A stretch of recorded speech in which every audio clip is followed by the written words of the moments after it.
Welcome, gentle listener. If you find comfort in these soothing tales, please consider liking and subscribing to our channel. And remember to turn on loop, so this tranquility can envelop you again. Whoa. Now, as you settle into your cozy space, dim the lights around you. Take a moment to adjust your pillow and wrap yourself snugly in your blanket. Let your breathing slow and deepen, inhaling softly and exhaling gently. Oh, I needn't say. Nui, hiri shabende, tan siya, this year. How? In this serene exploration, we will immerse ourselves in the world of medieval manuscripts, focusing on the subtle yet significant practice of margin note approval. It may seem a tedious topic, perhaps even mundane, but within this simplicity lies a wealth of gentle details and methodical routines. Imagine a scriptorium, dimly lit by flickering candles, where scribes carefully inscribe sacred texts. Each page is a canvas for their skilled hands, meticulously crafting letters and images. And yet, alongside these grand works, there exists a quiet dialogue, a quest for acceptable annotations. These annotations, known as marginalia, were not merely scribbles. They were expressions of thought, commentary, and reflection. Slowly and gently, we will uncover the process of how these margin notes were curated and approved, how each one was evaluated for its appropriateness.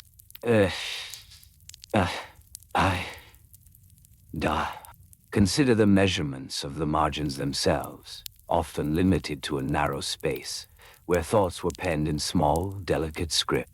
The routine of a scribe included not just the creation of text, but also the careful consideration of what thoughts were worthy of inclusion in the margins. There were guidelines, unwritten rules governing these annotations.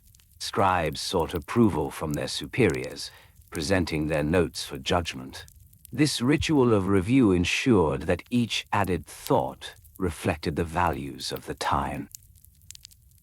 As we delve deeper into this unassuming aspect of manuscript culture, we will embrace the calm rhythm of their daily lives, little by little, allowing the minutiae to lull us into a peaceful reverie.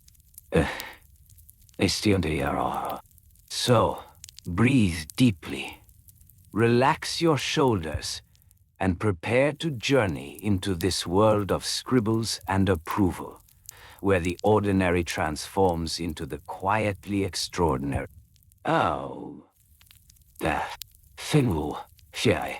In the quiet corners of a scriptorium, where the gentle light of day filtered through narrow windows, the tools of the trade lay patiently awaiting the hands of a scribe.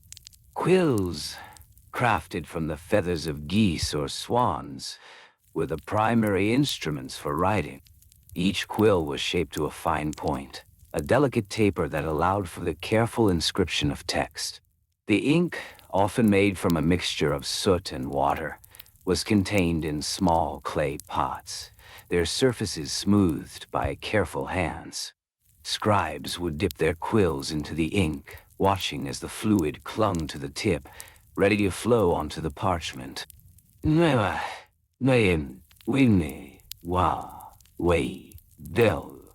Parchment itself was made from carefully processed animal skins. The preparation was a painstaking process. The skins were soaked and scraped, stretched and dried, to create a smooth surface for writing.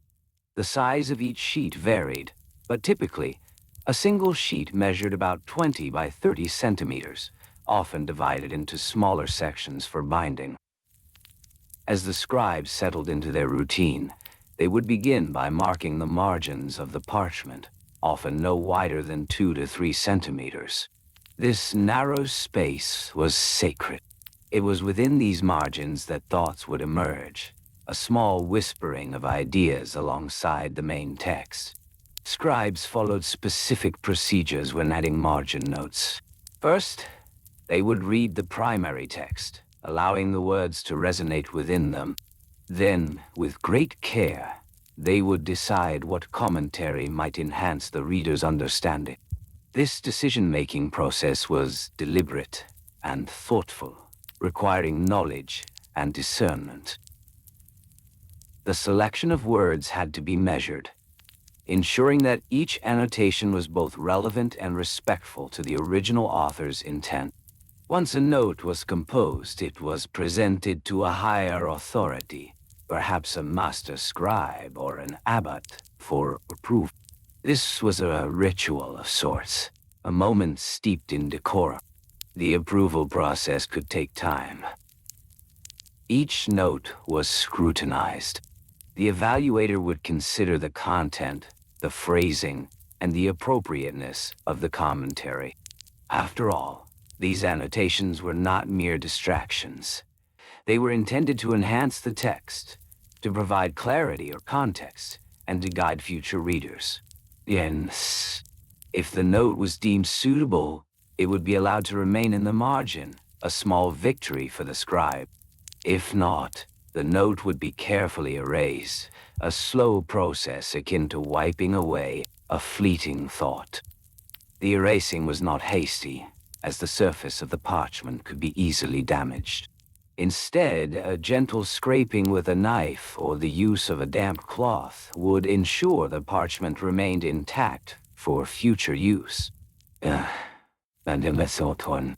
As the scribe worked, the environment around them was filled with routine sounds. The soft scratching of quills on parchment, the faint rustle of pages being turned, and the occasional whispered consultation among fellow scribes. Each sound contributed to a tranquil atmosphere. The rhythm of creation was calming, a soothing backdrop to the meticulous task of writing and annotating. Time in the scriptorium was measured carefully. The day would begin early, as the sun rose and the first light illuminated the space. Scribes would gather, preparing their tools and materials. Before long, they would settle into their tasks. Morning hours were dedicated to the transcription of texts, while afternoons were often reserved for annotations and revision. There was a sense of camaraderie among the scribes. They shared tips on quill care, exchanged ideas for annotations, and offered advice on ink mixing. The act of sharing knowledge was fundamental to their work, fostering a community bound by the rhythm of writing.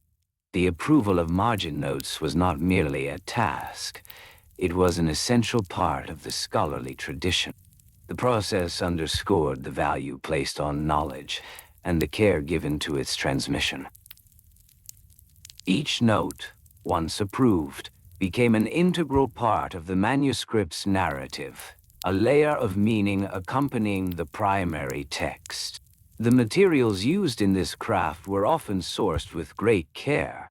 The best quills, selected for their flexibility and durability, were typically procured from reputable suppliers. Parchment was sometimes traded, and its quality could vary significantly based on the processing methods employed.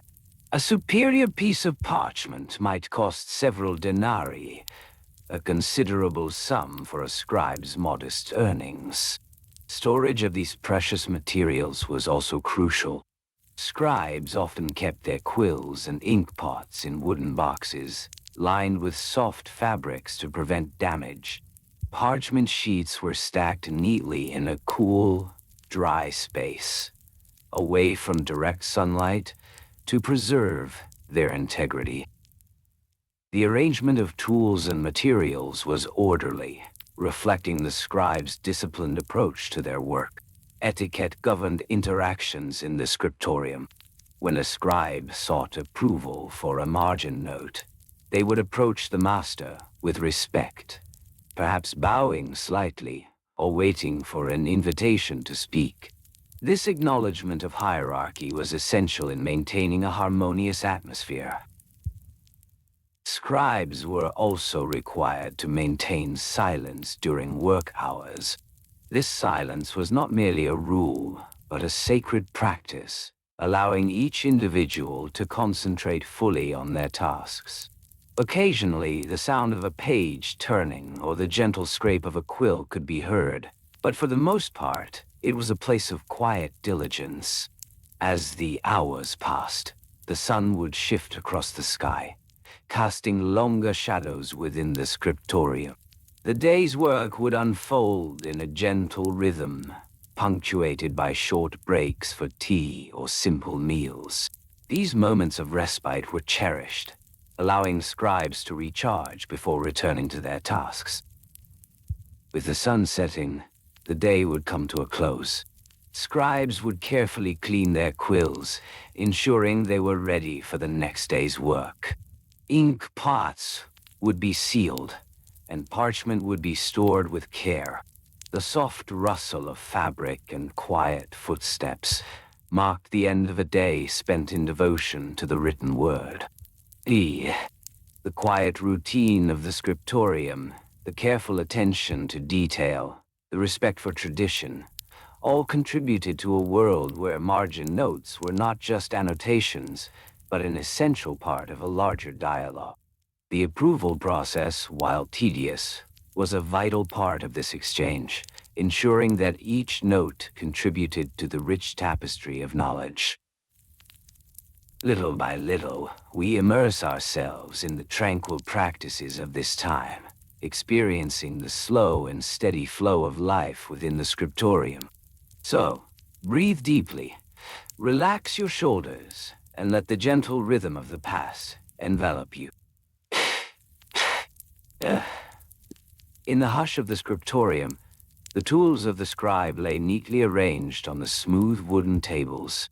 Each quill, sharpened to a delicate point, awaited the gentle touch of the scribe's hand. The ink, a deep, rich black, resided in earthen pots, their surfaces slightly rough and cool to the touch. These pots were often kept in a cool corner of the room, away from the warmth of the hearth, preserving the integrity of the ink. The parchment, made from the skins of sheep or goats, lay flat and undisturbed. Each sheet was measured with care, typically about 12 by 16 inches, allowing ample space for the meticulous script that would soon adorn its surface. Scribes understood the value of good parchment. A single sheet might cost as much as a few pence, depending on the quality. When a scribe prepared to begin their work, the first step was to select a quill that felt comfortable in hand. After a moment of consideration, they would dip the quill into the ink, allowing it to absorb just enough to create a steady flow. Too much ink would result in blotches, while too little would yield a faint line. As they wrote, each stroke of the quill produced a soft whisper against the parchment.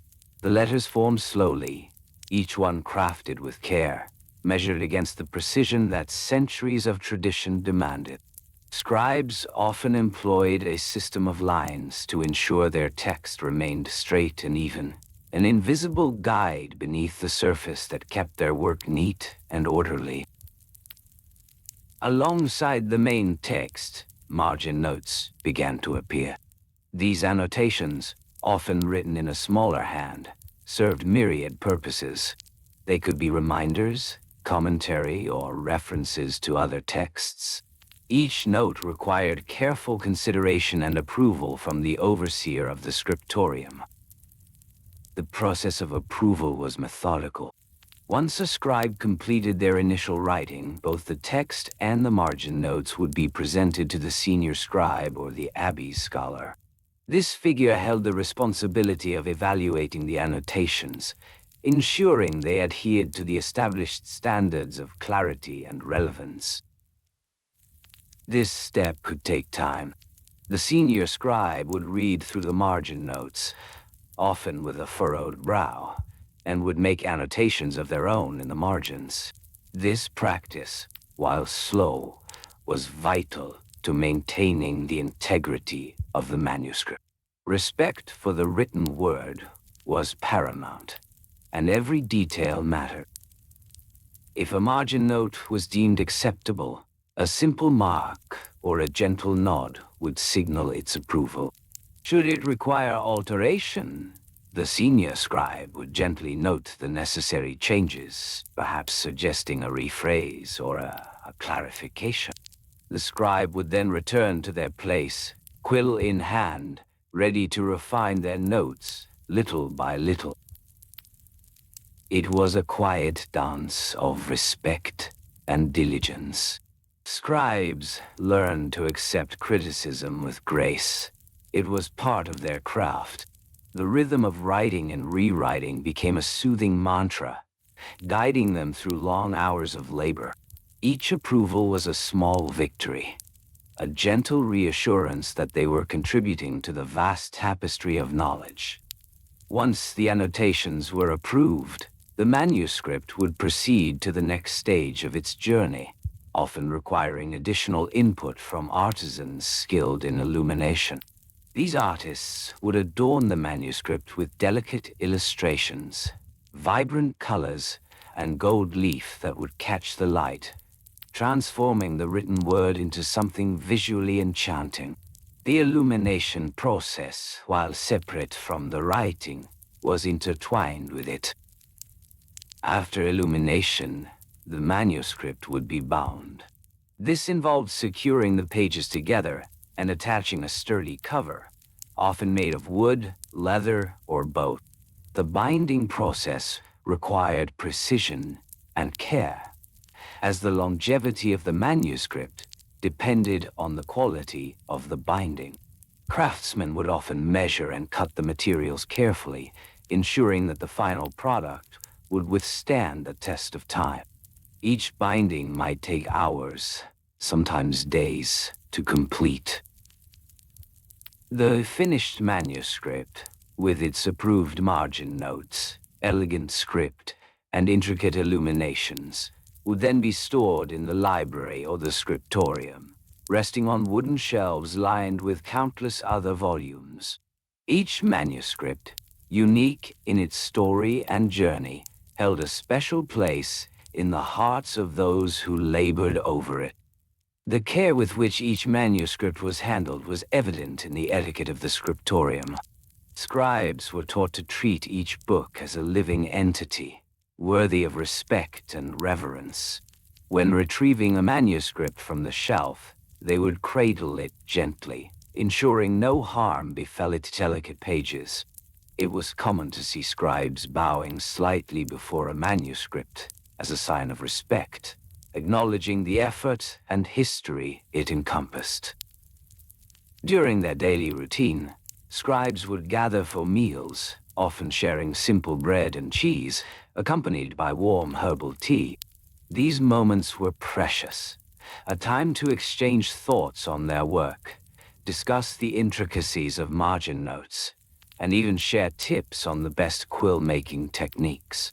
The laughter and soft conversations created a comforting atmosphere within the scriptorium, fostering a sense of community. Little by little, the days turned into weeks, and the weeks into months, as scribes engaged in this delicate dance of approval and creation. They found solace in the rhythm of their work, the quiet hum of ink flowing onto parchment, the soft scratching of quills against the surface, and the gentle rustle of parchment turning. These mundane practices, while seemingly trivial, were the bedrock of knowledge preservation. Margin notes, often overlooked, held significance that extended beyond their humble appearance. They represented a conversation between generations, a bridge connecting the past with the future.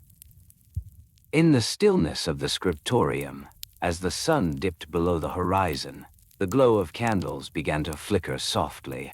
The warmth of the light illuminated the pages, casting gentle shadows that danced across the walls. Scribes continued their work, absorbing the tranquility of their surroundings, each word a step deeper into the comforting embrace of history.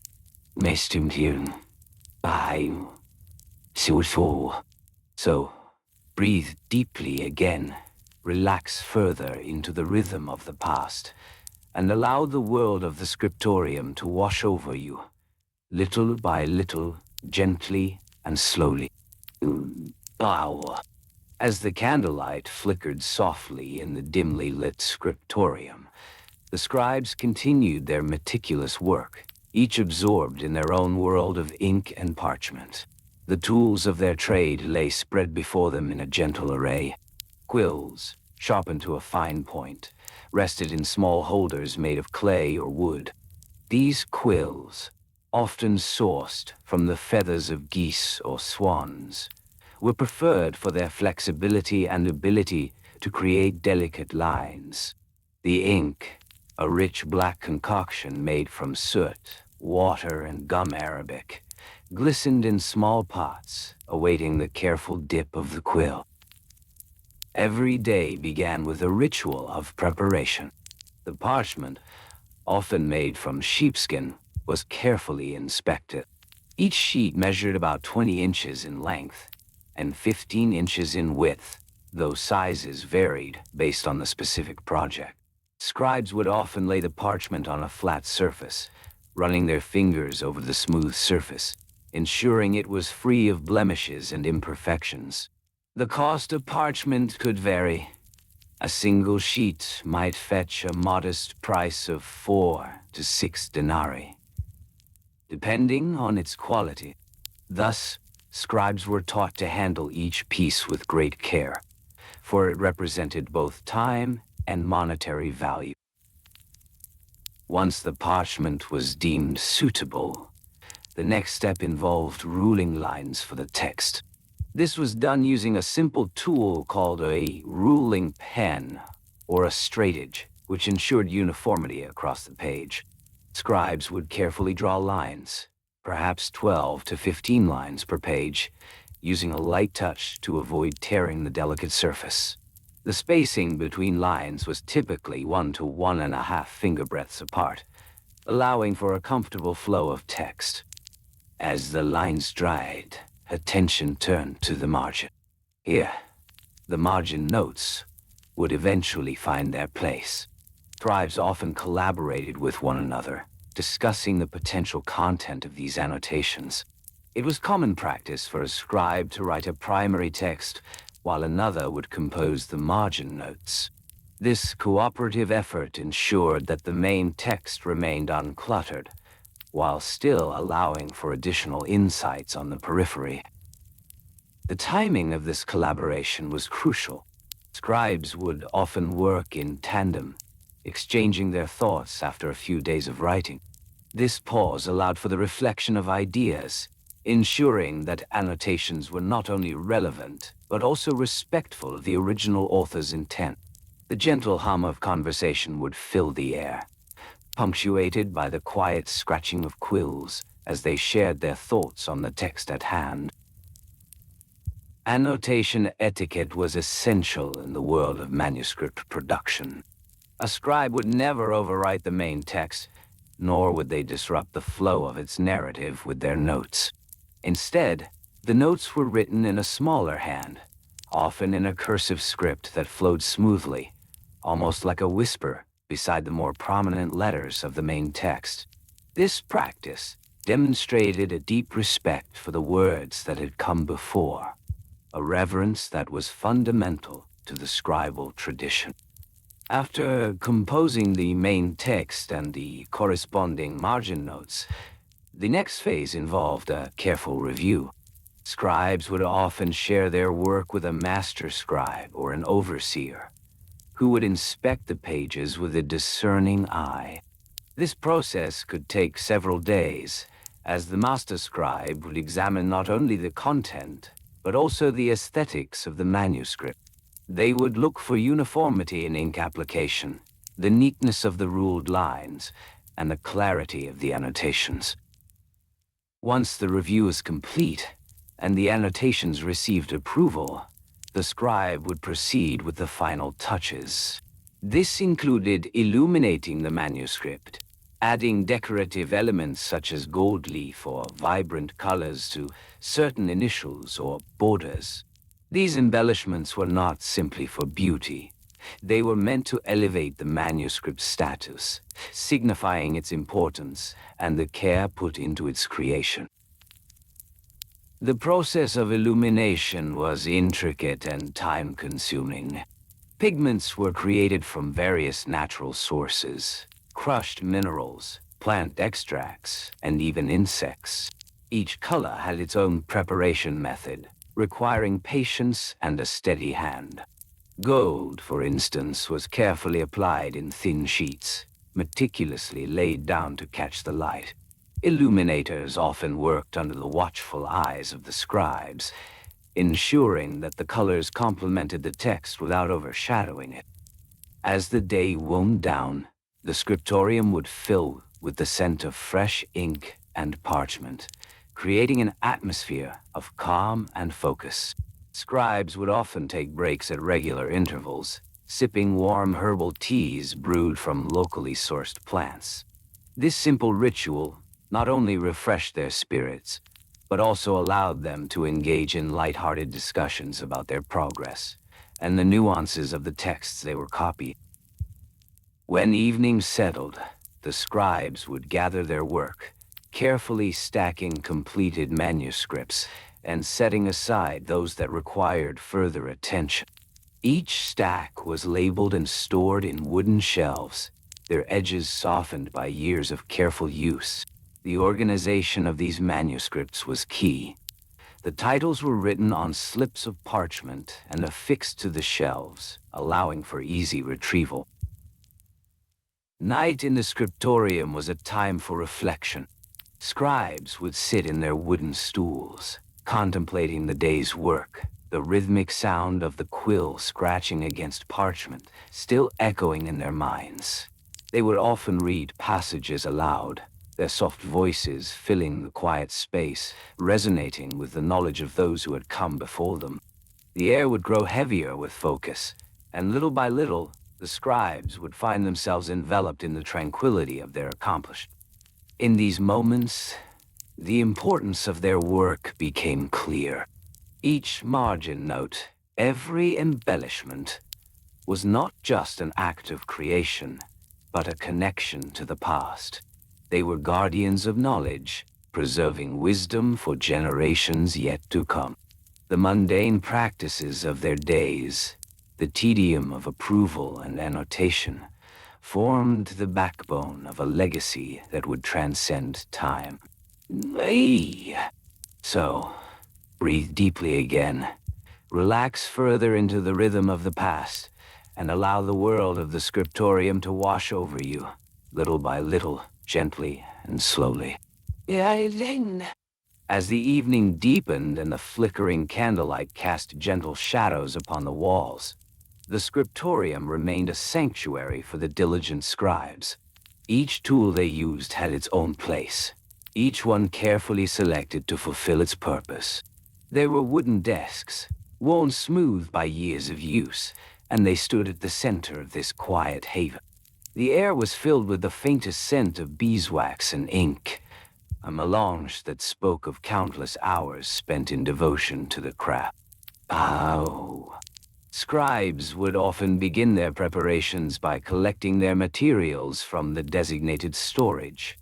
They would reach for the sturdy wooden boxes that housed their parchment, each sheet meticulously cut to measure. The most common size was known as the folio, approximately 15 by 20 inches, though variations existed depending on the intended use. The parchment itself was made from carefully treated animal skins, a process that required patience and skill. No. Once the parchment was retrieved, they would select their quills. Perhaps a goose quill or a raven quill, each with its own unique characteristic. The choice of quill was often personal, as some scribes preferred a stiffer quill for precision, while others enjoyed the flexibility of a softer tip. The quills were trimmed to the desired point, a delicate process that required a steady hand and a keen eye. Next came the ink. Scribes would often prepare their ink in small ceramic pots, mixing soot with gum arabic and a dash of water until it reached a rich, dark consistency. The ink would flow smoothly, yet not so freely that it would blotch the page. To ensure the perfect balance, they would often test the ink on a scrap of parchment, allowing themselves a moment to adjust the ratio before committing to the page. See one day. Each scribe would have their own preferred writing schedule, often working in shifts to maximize productivity, while ensuring a sense of calm pervaded the space. Some would prefer to work in the early hours of the morning, when the world was still and the air was crisp. Others found solace in the warmth of the afternoon sun, allowing it to seep through the narrow windows. Regardless of the time, the rhythm of their writing was methodical, almost musical in nature, as they moved from one letter to the next with a gentle flow. Within this serene environment, the act of approving margin notes became a ritual of sorts. The margins themselves were defined spaces, typically 1 to 2 inches wide, providing ample room for annotations that would enhance the primary text. Scribes would often take a moment to pause, inhaling deeply, as they contemplated the meaning of the words before them. Each note was a whisper, a thought to be shared. The approval process for these notes was a delicate dance. The head scribe or a designated elder would review each annotation with careful scrutiny. They would hold the manuscript in their hands, the weight of it grounding them in the reality of its significance. Their eyes would glide over the text, comparing the annotations against the established norms, ensuring that they adhered to the conventions of their time.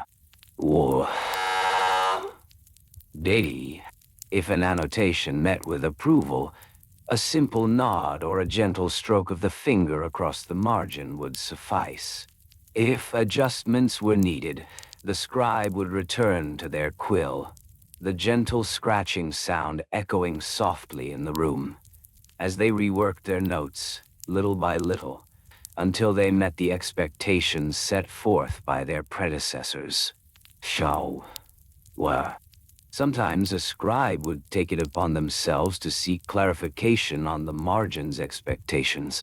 They would approach their fellow scribes with a sense of humility, asking for guidance on the nuances of acceptable notes. These exchanges were filled with warmth and patience, as seasoned scribes would impart their wisdom, recalling their own experiences of seeking approval in their early days. Parchment was not taken lightly. Resources were precious, and every scrap counted. Should a mistake occur, the margin offered a unique opportunity for correction. A scribe might carefully erase a miswritten word with a damp cloth, delicately wiping away the ink as if brushing away the day's worries. They would then allow the parchment to dry before rewriting, ensuring that the surface remained smooth and unblemished. As the candles began to flicker low, signaling the passage of time, the scribes were reminded of their routines. They would often pause to check the hourglass, watching as the sand slipped through the narrow neck, marking the minutes with its steady descent. The hourglass served as both a reminder and a comfort, a guide for their work. When the last grains fell, it signaled a moment to step back, breathe deeply, and reflect on the day's accomplishments. In the quietude of the scriptorium, the rhythm of life was predictable, yet comforting. The day's tasks were planned meticulously, breaking down the labor into manageable segments. A scribe might dedicate the first hour to copying text, the second to illuminating initials, and the third to approving margin notes. Each task flowed into the next, creating a seamless tapestry of productivity, a cycle that grounded their days in purpose. The tools of the trade were not merely instruments, they were extensions of the scribes themselves. The wooden drafting tools, used for drawing lines and margins, were kept close at hand. A gentle mark on the parchment would guide the quill, ensuring that the text remained aligned, neat, and aesthetically pleasing. The precision with which they measured and marked was a testament to their dedication, an unspoken promise to the knowledge they preserved. And so, as the candles flickered and the shadows danced, the scribes continued their work. Little by little, they crafted their manuscripts, each one a labor of love, each margin note a whisper of thought. They were not just creating, they were connecting to an intricate web of history, one annotation at a time. Slowly, gently, they found themselves lost in the rhythm of their work, the hum of the scriptorium wrapping around them like a soft blanket.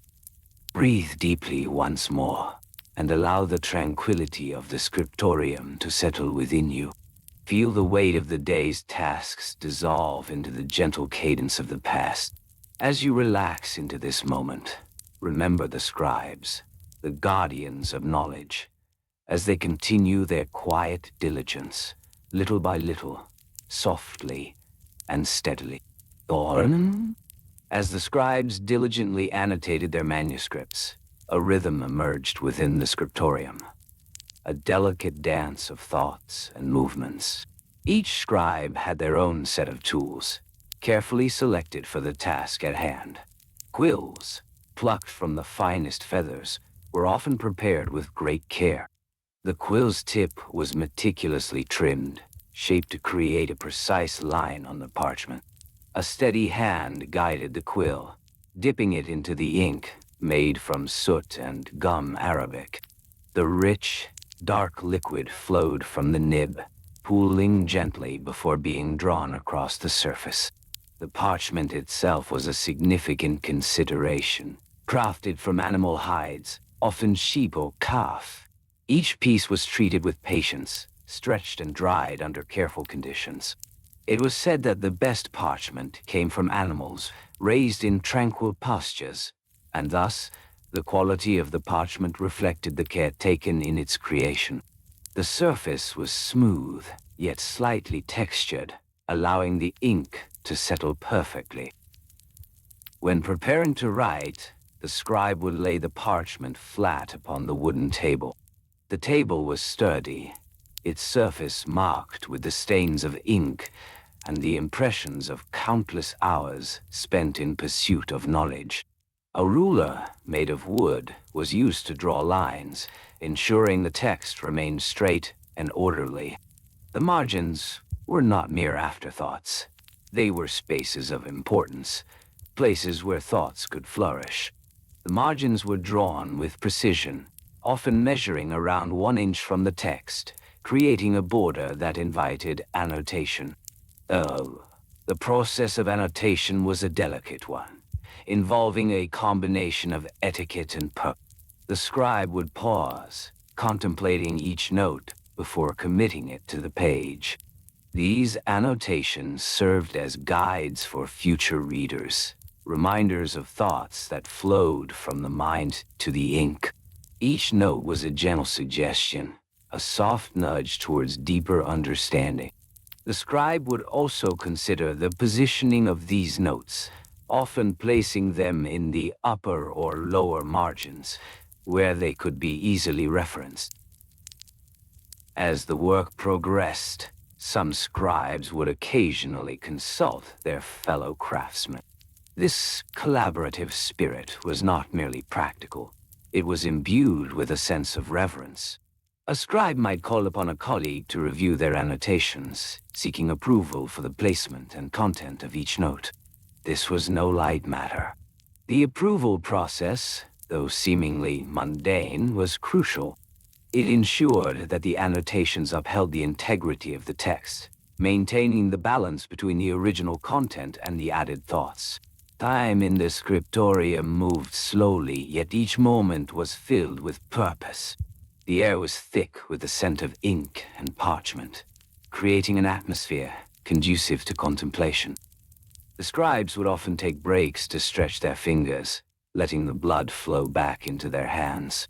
They understood the importance of maintaining their physical well-being, for a comfortable scribe was a productive scribe. During these brief interludes, they might sip on a warm herbal infusion, a concoction made from local herbs and plants, each chosen for its soothing properties. The warmth of the cup in their hands served as a gentle reminder of the connection between body and mind. Slowly, they would breathe in the aromatic steam, allowing it to cradle their thoughts as they returned to their work. Once settled back at their tables, the scribes would continue the rhythmic flow of writing. The ink would glide across the parchment, creating a delicate interplay between the text and the margins. Each letter was formed with attention, each word carefully considered, as if it were a part of a larger conversation with the readers of the future. The annotations, once written, were often marked lightly, allowing space for additional thoughts, should they arise later.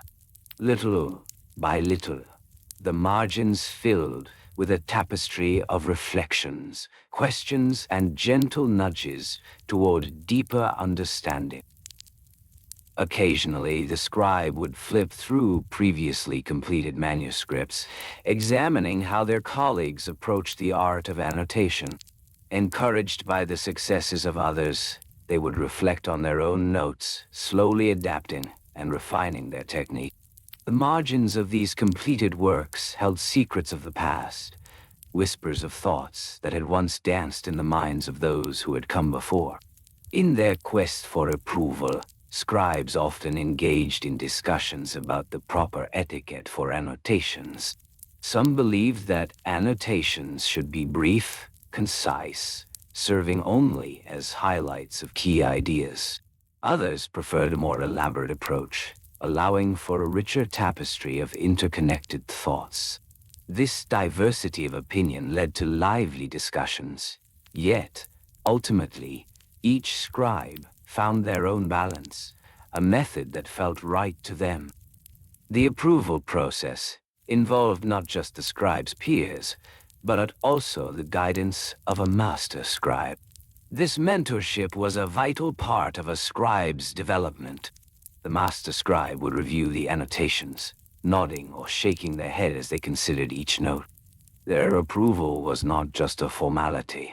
It was a rite of passage, a measure of the scribe's understanding and skill. The approval would often come with gentle suggestions for improvement, further solidifying the bond of knowledge shared between scribe and mentor. As each day drew to a close, the scribes would gather their tools with care. Quills were cleaned, ink pots carefully sealed, and parchment stored in protective cases. The evening light poured through the windows, casting a warm glow on the manuscripts, which now lay waiting for the dawn.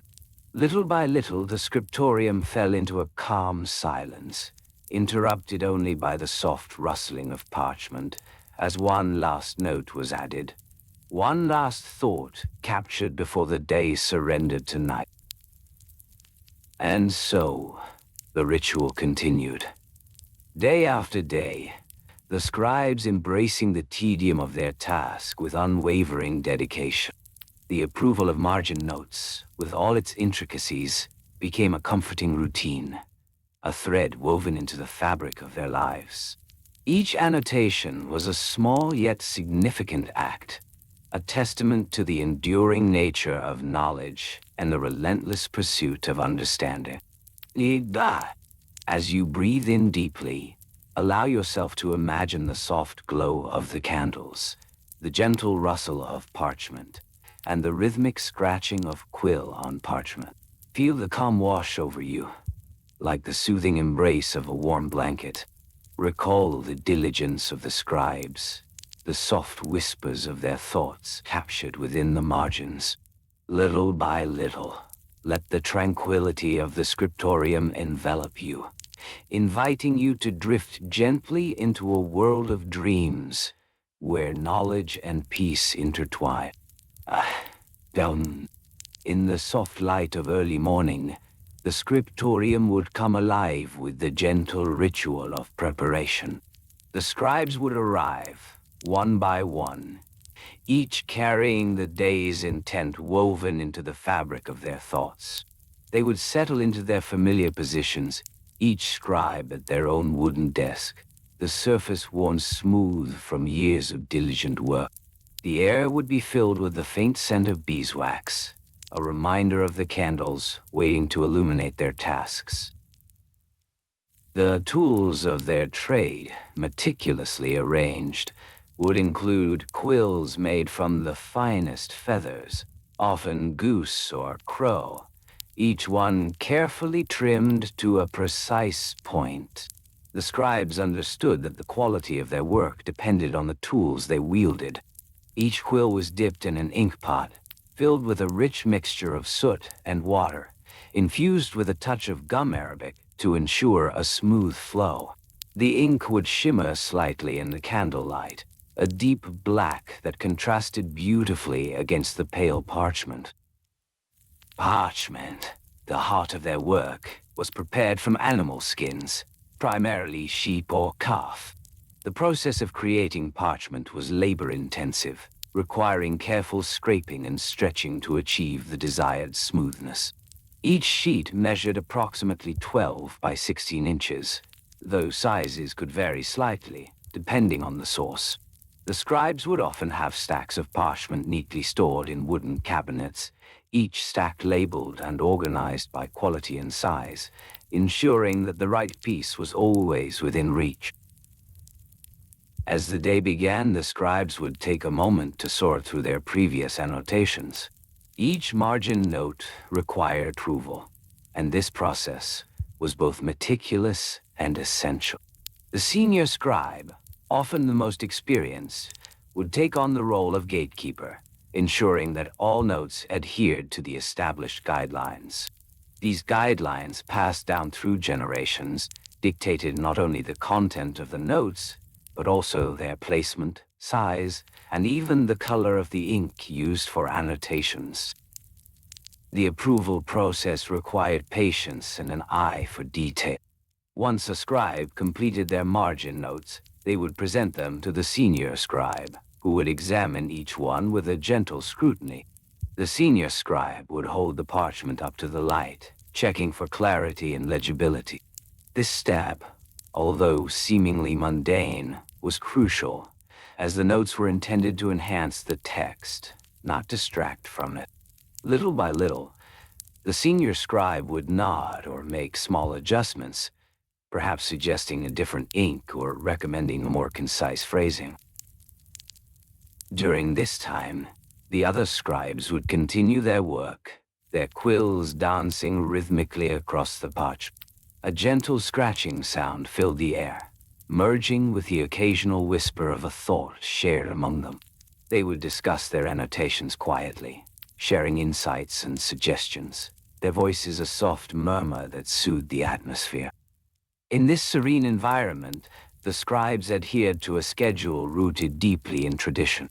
The workday would often begin at dawn and stretch until dusk, with a small break for a simple meal of bread and honey, perhaps accompanied by a cup of herbal tea. These moments of nourishment were cherished, as they provided a chance to refresh both body and mind. The meal would be taken quietly, allowing for reflection on the day's work. Returning to their desks, the focus would shift back to the approval of margin notes. A scribe, having received feedback, would carefully apply the changes suggested by the senior scribe. This process involved not just rewriting the notes, but also ensuring that the ink was fresh and the quill was properly aligned to avoid smudging. Each stroke required care, as the margin notes needed to blend seamlessly with the original text, contributing to the overall harmony of the manuscript. Once a note was deemed satisfactory, the senior scribe would mark it with a small sign of approval, often a subtle dot or a gentle flourish in the margin itself. This symbol would indicate that the note had passed muster, ready to be preserved alongside the aged pages. The other scribes would watch this process with quiet anticipation, knowing that the approval of each note represented a small victory in their collective pursuit of knowledge. As the day wore on, the rhythm of work continued. The scribes would occasionally exchange glances, a silent acknowledgement of their shared commitment to the task at hand. They understood that the act of writing, even the act of approving notes, was a meditation of sorts. Each moment spent in the scriptorium was an opportunity to engage deeply with the texts they cherished, to contemplate the wisdom of the ages captured within their pages. The storage of completed manuscripts was another gentle aspect of their routine. Once a manuscript was finished, it would be carefully wrapped in soft cloth and placed within a sturdy wooden box, each box labeled with the title and the date of completion. This meticulous organization ensured that the fruits of their labor were safeguarded against the passage of time. The boxes were often stacked on wooden shelves, high above, creating a library of knowledge that would be preserved for generations to come. As the sun began to set, casting long shadows across the scriptorium, the scribes would take a moment to reflect on their day's work. They would gather in a circle, sharing thoughts about the texts they had encountered, the notes they had approved, and the lessons gleaned from their quiet labor. This communal sharing was not just an exchange of ideas. It was a reaffirmation of their purpose, a reminder that they were all part of something greater than themselves. With the candles flickering softly, the scriptorium would settle into a peaceful calm. The gentle rustle of parchment would give way to a soothing silence, punctuated only by the distant sound of quills being dipped into ink pots. Little by little, the scribes would finish their final notes, allowing the warmth of the day to cradle them into a state of quiet reflection. And so, the cycle of approval and annotation would continue, a testament to the enduring nature of knowledge and the dedication of those who preserved it. Each approval, each note, was a step in a long journey towards understanding, a gentle reminder of the beauty found in the mundane. With each passing day, they would embrace the tedium of their tasks, knowing that within those small moments lay the essence of their calling. Little by little, they would weave their thoughts into the fabric of history, one margin note at a time. Era. In the heart of the scriptorium, the scribes engaged in their daily routines, surrounded by a harmonious blend of materials essential for their craft. The air was thick with the scent of aged parchment, a soft texture that whispered tales from centuries past. Each piece of parchment, measuring approximately 12 by 16 inches, was carefully selected for its quality. The scribes would often choose sheets made from calfskin, known as vellum, for its durability and smoothness. The ink pots, small and round, held a rich dark liquid made from a mixture of soot and gum arabic. The preparation of this ink was a delicate process, requiring precise measurements, typically 3 parts soot to 1 part gum. The scribes would mix the ingredients in a shallow dish, using a small wooden stick to create a smooth consistency. Once the ink was ready, they would dip their quills, fashioned from the feathers of geese or swans, carefully trimmed to a fine point. Each quill was a tool of artistry and precision, requiring gentle strokes to transform thoughts into legible text. Hey!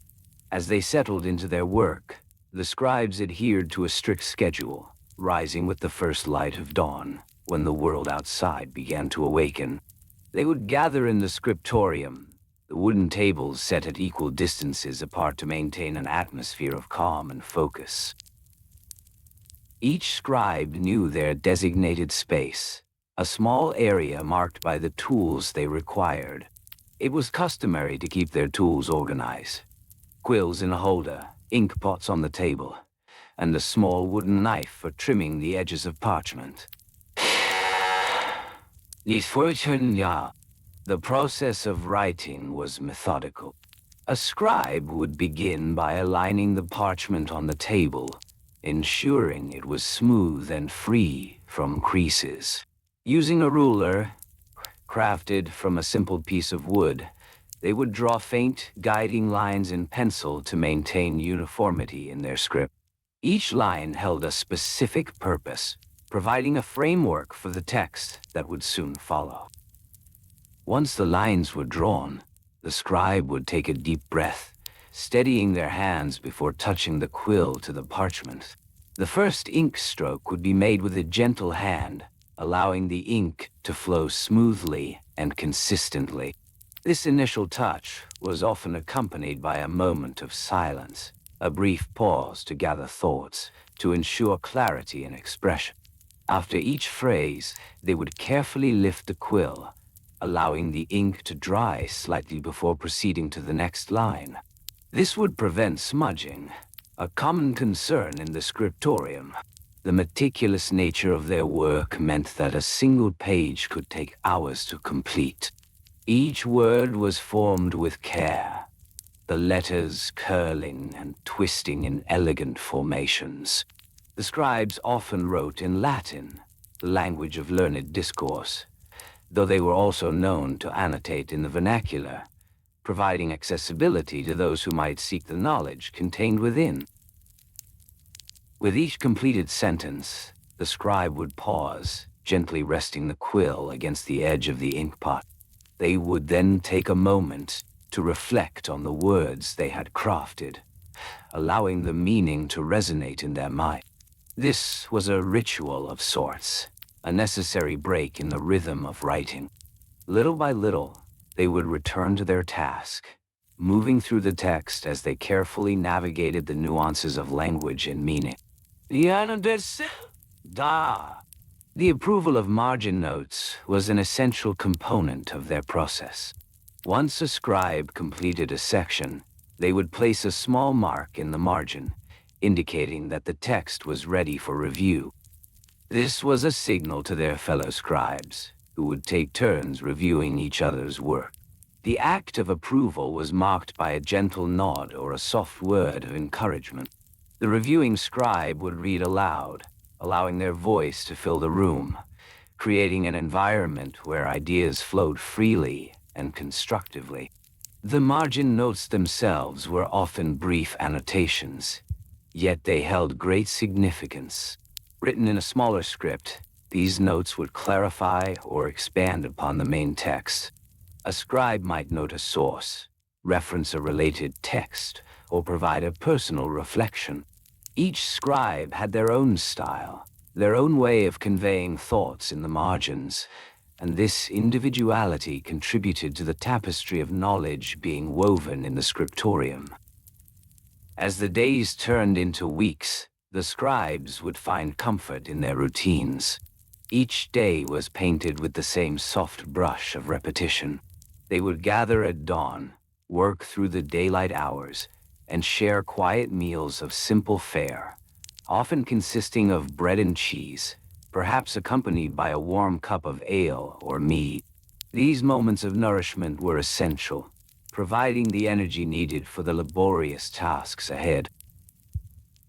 After meals, the scribes would return to their work, their minds sharp and focused.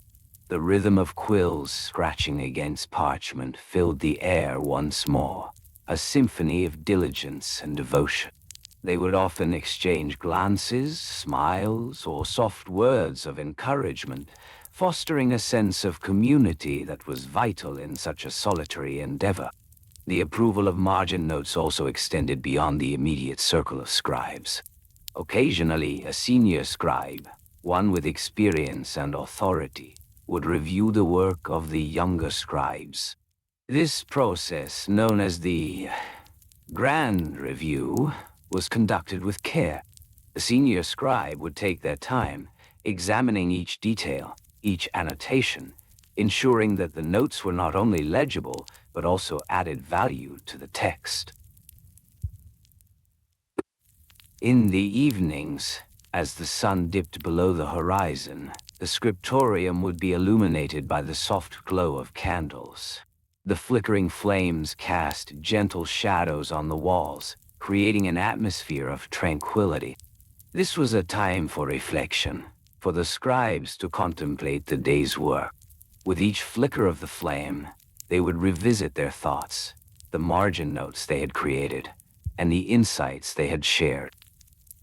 As night fell, the scribes would often gather in small groups to discuss their reflections.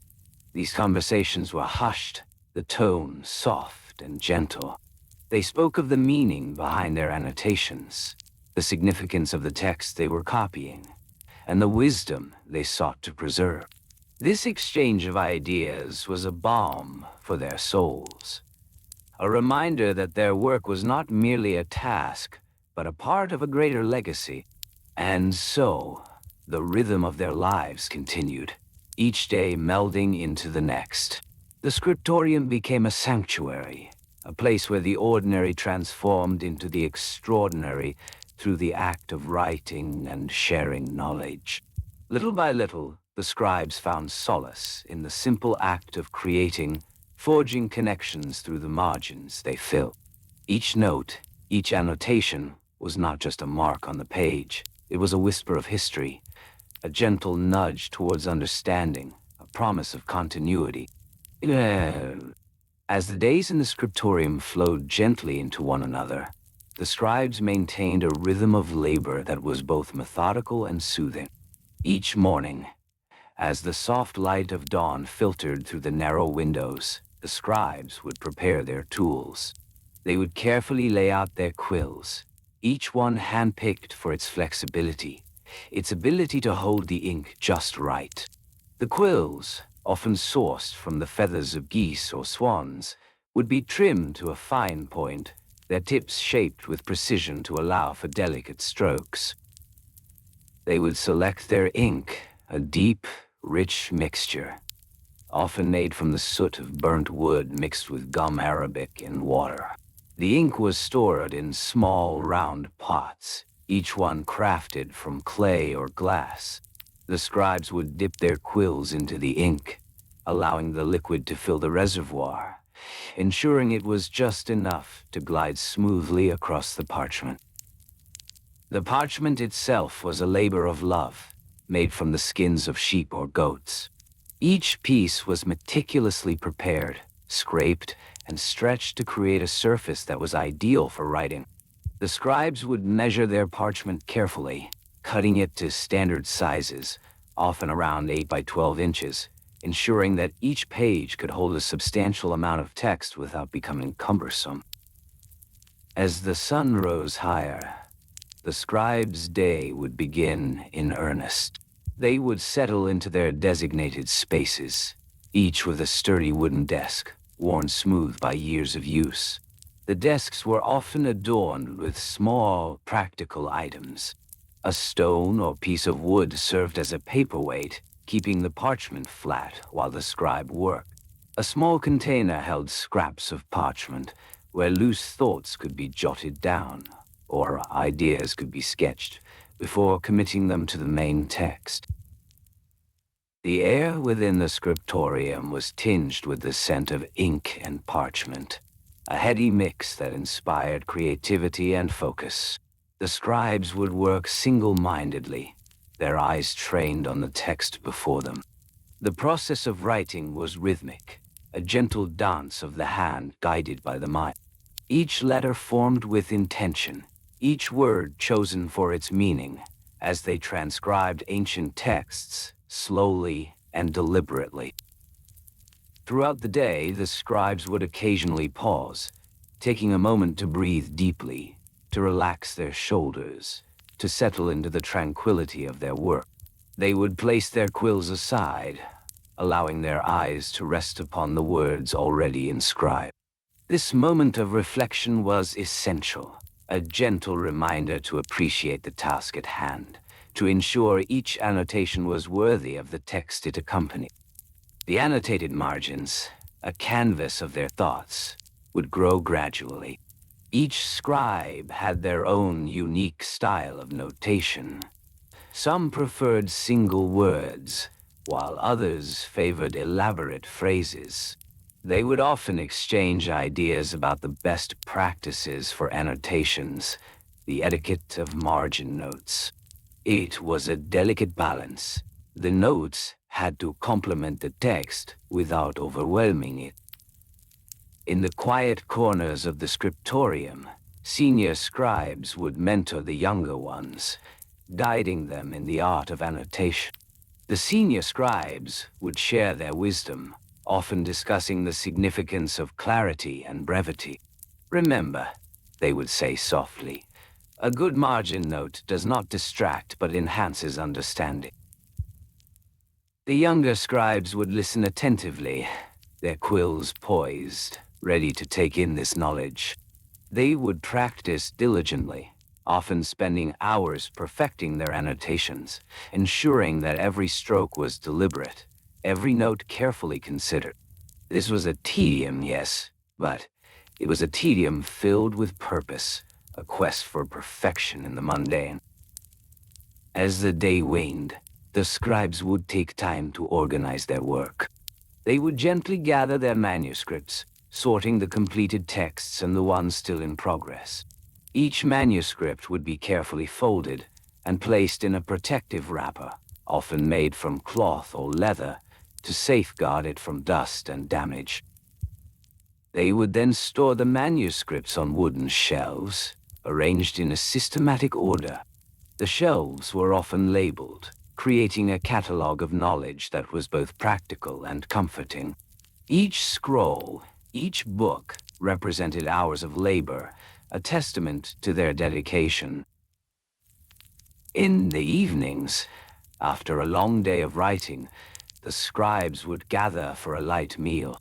The atmosphere would be calm, a soft murmur of voices as they shared their thoughts. The food was simple, often consisting of bread and cheese, sometimes accompanied by fruits like apples or pears, all locally sourced. They would savor the flavors, discussing the texts they had worked on, the annotations they had crafted, and the wisdom they had uncovered. This communal time was not just about nourishment. It was also a ritual of connection. The camaraderie among the scribes was palpable, a bond formed through shared toil and mutual respect. They would recount their small victories, the satisfaction of a well-placed annotation, or the joy of discovering a particularly profound phrase within the texts. As night descended, the scriptorium would grow dim, the flickering candles casting soft shadows across the walls. The scribes would retreat to their personal spaces, taking care to ensure their work was secure for the night. They would extinguish the candles, allowing the gentle glow to fade, creating an atmosphere of calm and serenity. Before resting, many scribes would take a moment to reflect on their day. They would close their eyes and breathe slowly, settling into the peacefulness of their surroundings. The sound of their quills scratching against parchment lingered in their minds, a soothing echo of their labor. Yes. And so, with the silence enveloping them, the scribes would drift into a restful slumber, dreaming of letters and words, of margin notes and annotations, lulled by the knowledge that tomorrow would bring yet another day of quiet dedication to the craft they dedication to the craft they so cherished. Each note they had penned, each thought they had shared, was a gentle whisper in the fabric of history, a contribution to the legacy they were diligently preserving. Slowly and gently, they fell asleep, the rhythm of their work echoing softly in their dreams. Aminti. In the soft light of dawn, the scriptorium would awaken once more.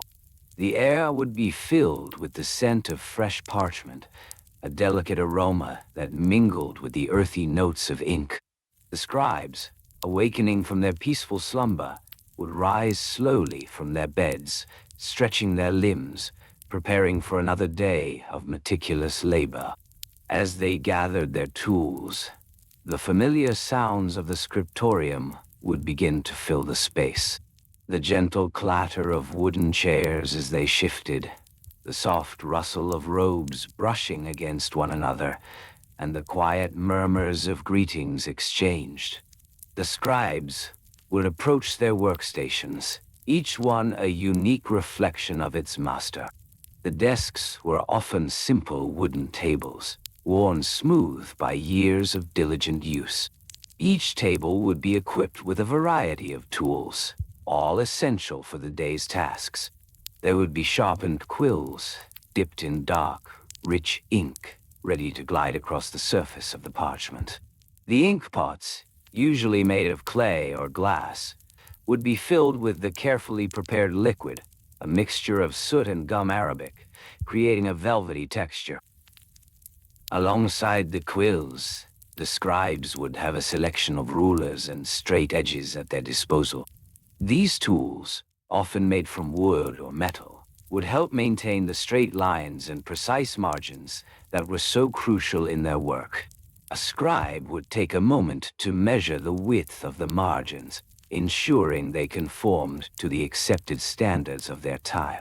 Typically, the margins would be set at about an inch wide, allowing for ample space for annotations and comments. The parchment itself, often made from animal skins, would be carefully selected, with each sheet bearing its own unique texture and color. The scribes would have a preference for the soft, creamy quality of calfskin, as it absorbed ink beautifully, creating a crisp impression.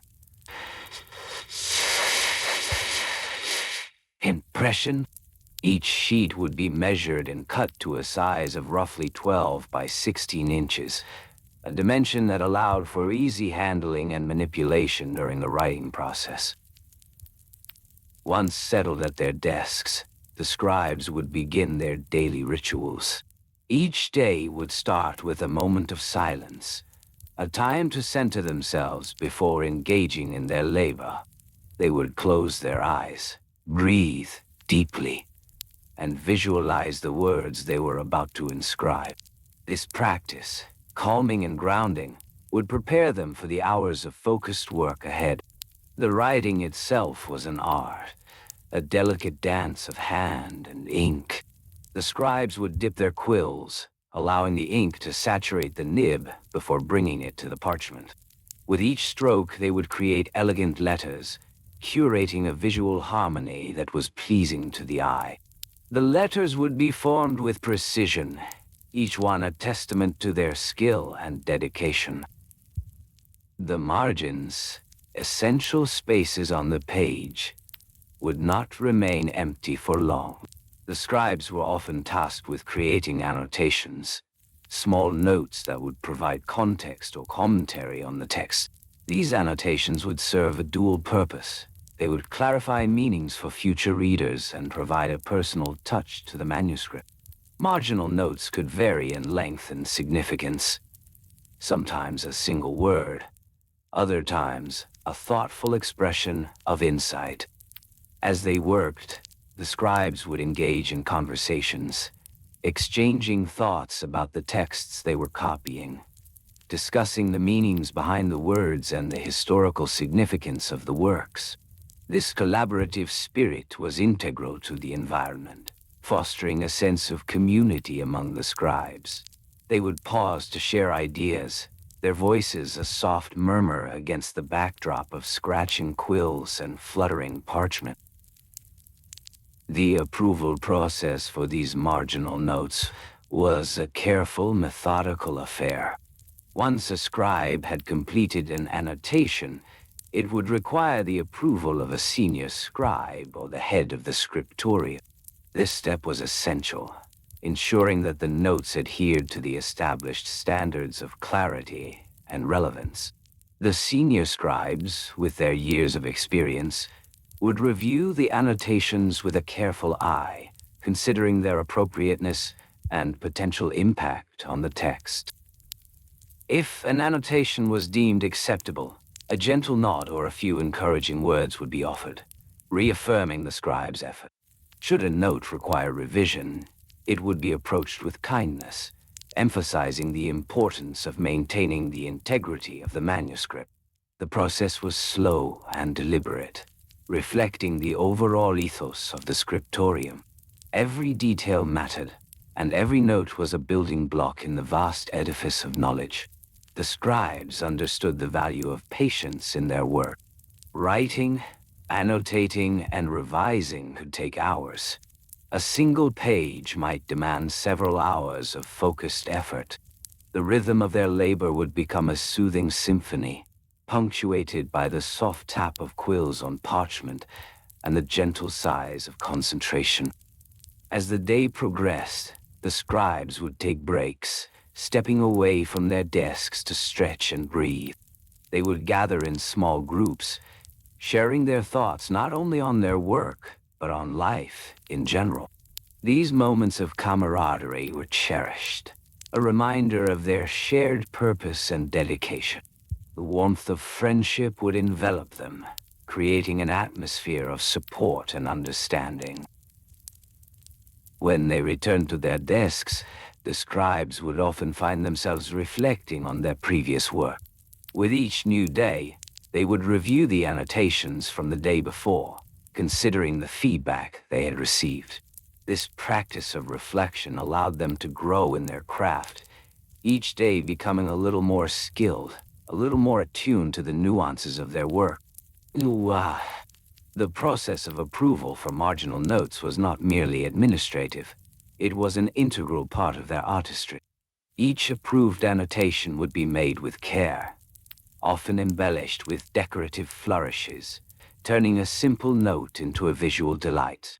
These embellishments would add charm to the manuscript, inviting readers to pause and appreciate the beauty of the text.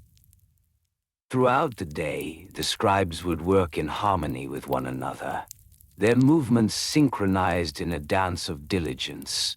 The soundscape of the scriptorium, a gentle symphony of quills, whispers, and the soft rustling of parchment, would create an inviting cocoon of productivity. Each stroke of ink would be a step further in their collective journey, a testament to the dedication of the scribes who labored to preserve knowledge for future generations.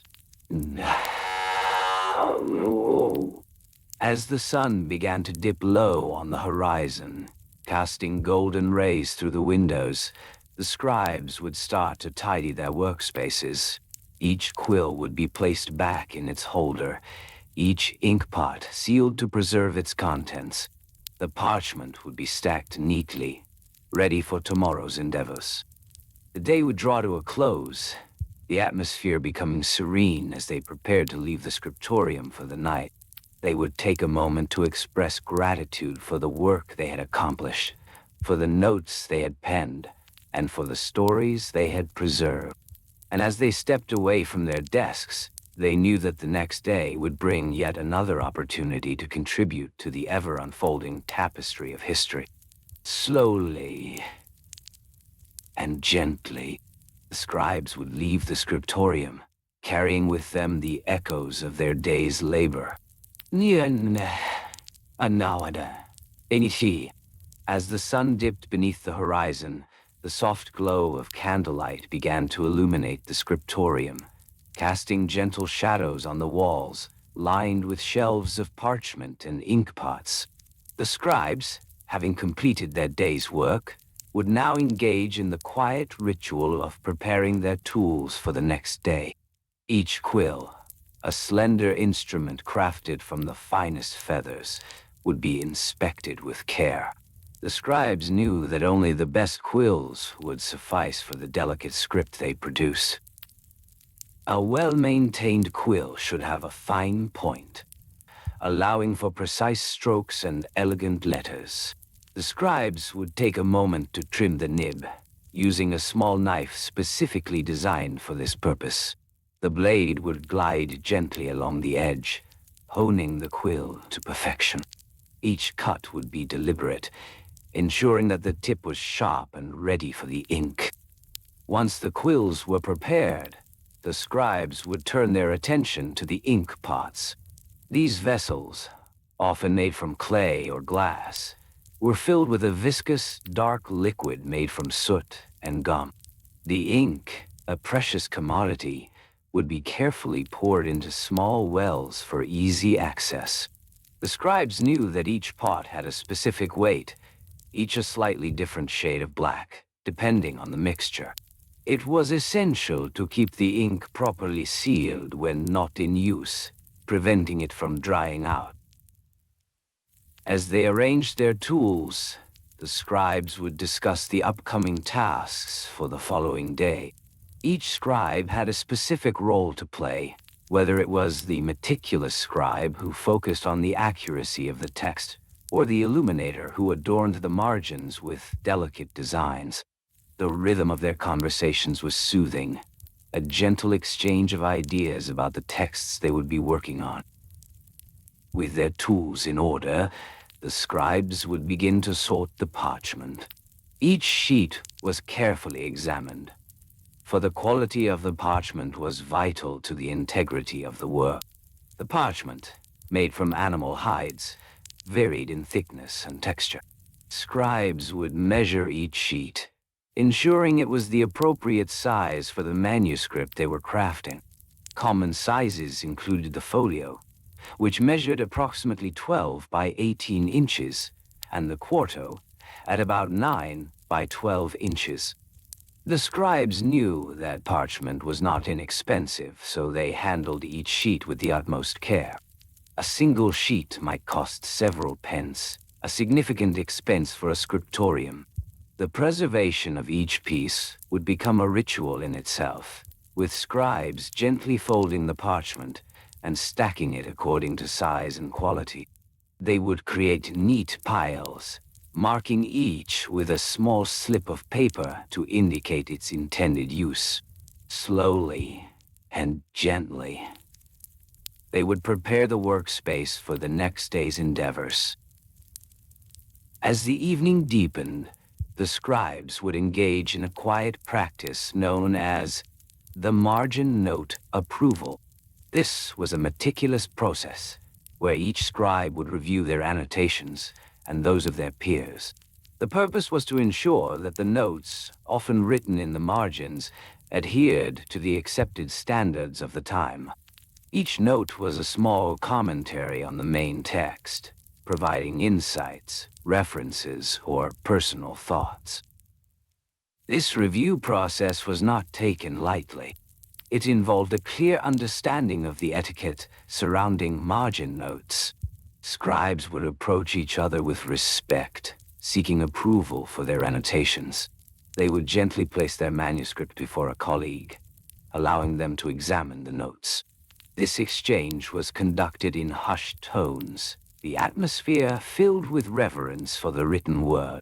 The approval might take minutes, or even longer, depending on the complexity of the annotations. Scribes would discuss the appropriateness of the notes, ensuring they added value rather than distraction. The aim was to create a harmonious balance between the text and its margins. As they engaged in this practice, the scribes would take care to maintain a calm demeanor. If a note was deemed acceptable, it would receive a gentle nod of approval.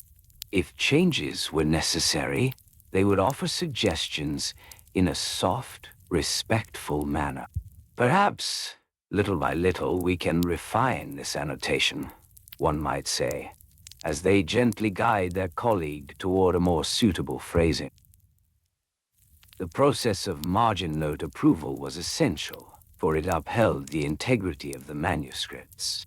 It ensured that the scribes' voices, though distinct, harmonized with the text.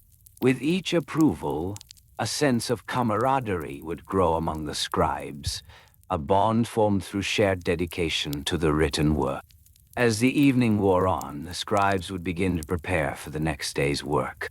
They would ensure that their workstations were tidy, that all tools were accounted for, and that each manuscript was stored safely. The manuscripts, once completed, would be carefully placed in wooden boxes, lined with soft cloth to protect them from wear. These boxes were often labeled with delicate scripts, indicating the title of the work inside. The scribes took pride in their organization. Each manuscript had its designated space, ensuring that no scroll was lost among the many works of art they had produced.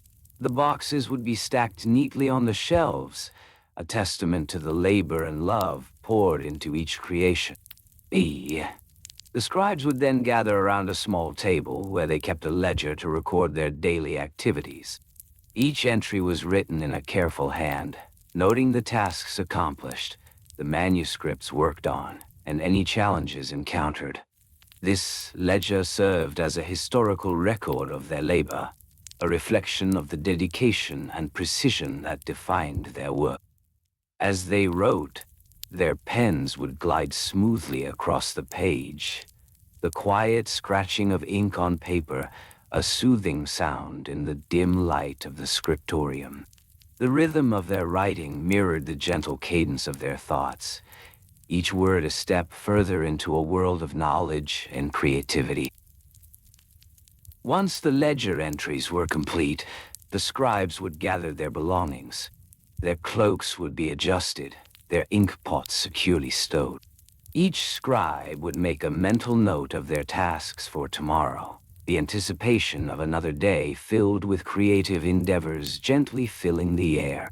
At last, as they prepared to leave, they would share a moment of quiet reflection. They would stand together for a brief instant, allowing the weight of their day's work to settle in their hearts. The scriptorium, filled with the echoes of their whispered conversations and the rustle of parchment, would remain a sanctuary of knowledge, waiting patiently for their return. Wonder. And as they stepped away from the warmth of the candlelight, they would carry with them the knowledge that their labor would endure, page by page, note by note, forever a part of history's gentle embrace. Slowly and gently, they would close the door behind them, leaving the scriptorium in peaceful silence, a sanctuary of ink and parchment, ready to welcome them once more at dawn. As dawn broke over the horizon, the first light would gently spill into the scriptorium, illuminating the meticulously organized workspaces. Each scribe would arrive one by one, the sound of their soft footsteps muffled by the thick, woven rushes that covered the stone floor. They would unroll their cloaks, shaking off the chill of the morning air, and settle into the familiar rhythm of their day. The first task of the morning was to prepare their tools. Each scribe would methodically lay out their instruments on a smooth wooden table. Quills, slender and tapered, would be arranged with care. The quills had been carefully selected, shaped from the feathers of geese or swans, their tips finely honed to create precise lines. The ink pots, dark and glistening, would be checked for freshness. Ink was a precious commodity, often made from soot mixed with water and a binding agent, such as gum arabic.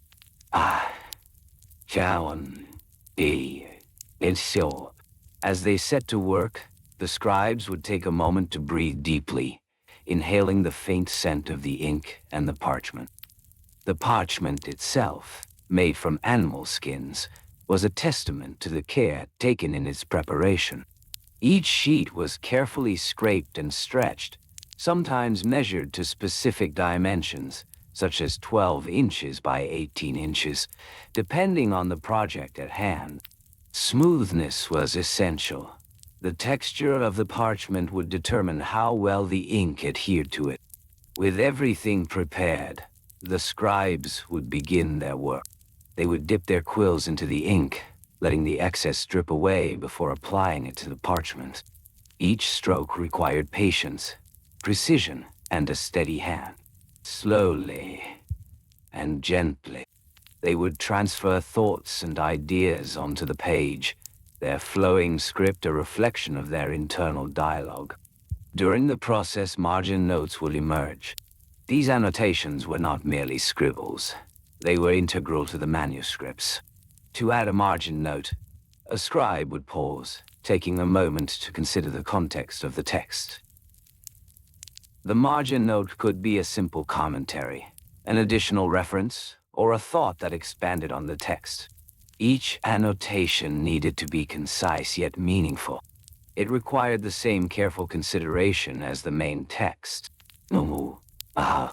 Of course, not all margin notes were created equal.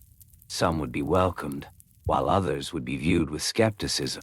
The approval of margin notes was a delicate dance. In larger scriptoria, a more experienced scribe or a supervisor might be responsible for approving these annotations. This figure would traverse the tables, their hands resting on the edges as they scanned the pages. Really, the approval process was straightforward, yet it held a certain gravity. If a scribe wished to have their margin note approved, they might present it with a soft, respectful tone, indicating its purpose. "Might I draw your attention to this thought?" they would say.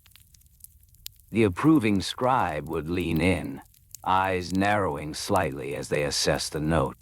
They would consider whether it maintained the integrity of the text and whether its addition brought clarity or confusion. If the annotation was deemed acceptable, a gentle nod would be given, along with a soft, "well done." However, if the note did not meet the standards of decorum or clarity, a gentle suggestion might follow. Perhaps a different phrasing would serve you better. This feedback was delivered with care, ensuring that the scribe felt supported in their endeavors. Once a margin note was approved, the scribe would return to their work, a small smile emerging on their lips. They would carefully inscribe the note into the margin, making sure it complemented the main text. The approved note would often be drawn in a slightly different ink or style, allowing it to stand apart, yet harmonize with the overall manuscript. The rhythm of the scriptorium would continue throughout the day, with ink pots being refilled and quills replaced.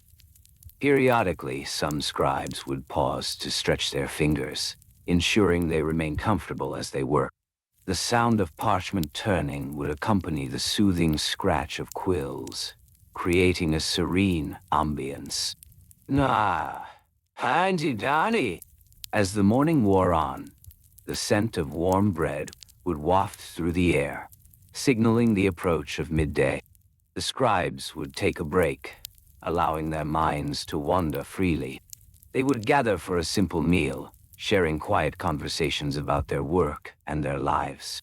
Each word spoken was soft, a gentle murmur that echoed in the tranquil atmosphere of the scriptorium. After their repast, they would return to their posts, perhaps rechecking notes or revising lines. The afternoon would see the scribes diligently revising their work, ensuring that every detail was precise and in its rightful place. This process of revision was crucial, as it maintained the quality of their manuscript. A single mistake could cause confusion, and so care was taken, line by line, word by word. Throughout the day, the approval of margin notes would continue, a quiet rhythm of validation and encouragement. The more a scribe contributed, the more they learned about the delicate balance of annotation. Slowly and gently, they would find their style, a unique voice that resonated within the margins of their texts. East and Main. As the sun began to lower in the sky, casting a warm golden hue over the scriptorium, the scribes would shift their focus once more. They would gather their completed works, stacking them neatly on the table. Each manuscript held hours of effort, dedication, and thought. They would take a moment to admire their handiwork, reflecting on the journey of creation and the gentle approval of their colleagues that had shaped their notes. The last task of the day was to record the progress made, a simple ledger entry that documented the number of pages completed, and the margin notes approved. Each scribe would take turns recording their entries, the quiet scratching of quills filling the room. This ledger was not only a record of productivity, but also a symbol of collaboration and shared learning. It was a testament to the community they had built within the walls of the scriptorium. As the evening approached, the scribes would begin to pack up their tools, putting away their quills and securing their inkpots. They would roll up their finished manuscripts, storing them carefully to protect their work. The scriptorium, once filled with the sounds of diligent labor, would slowly quiet as each scribe prepared to leave. Ain't I? With their cloaks wrapped around them once more, they would take a moment to breathe in the scent of the ink, the parchment, and the soft flicker of candlelight. The scriptorium was not merely a workspace. It was a sanctuary of knowledge and creativity, a place where the mundane transformed into something extraordinary. And so, with hearts full of purpose, they would step out into the evening, leaving behind the quiet echoes of the day's labor.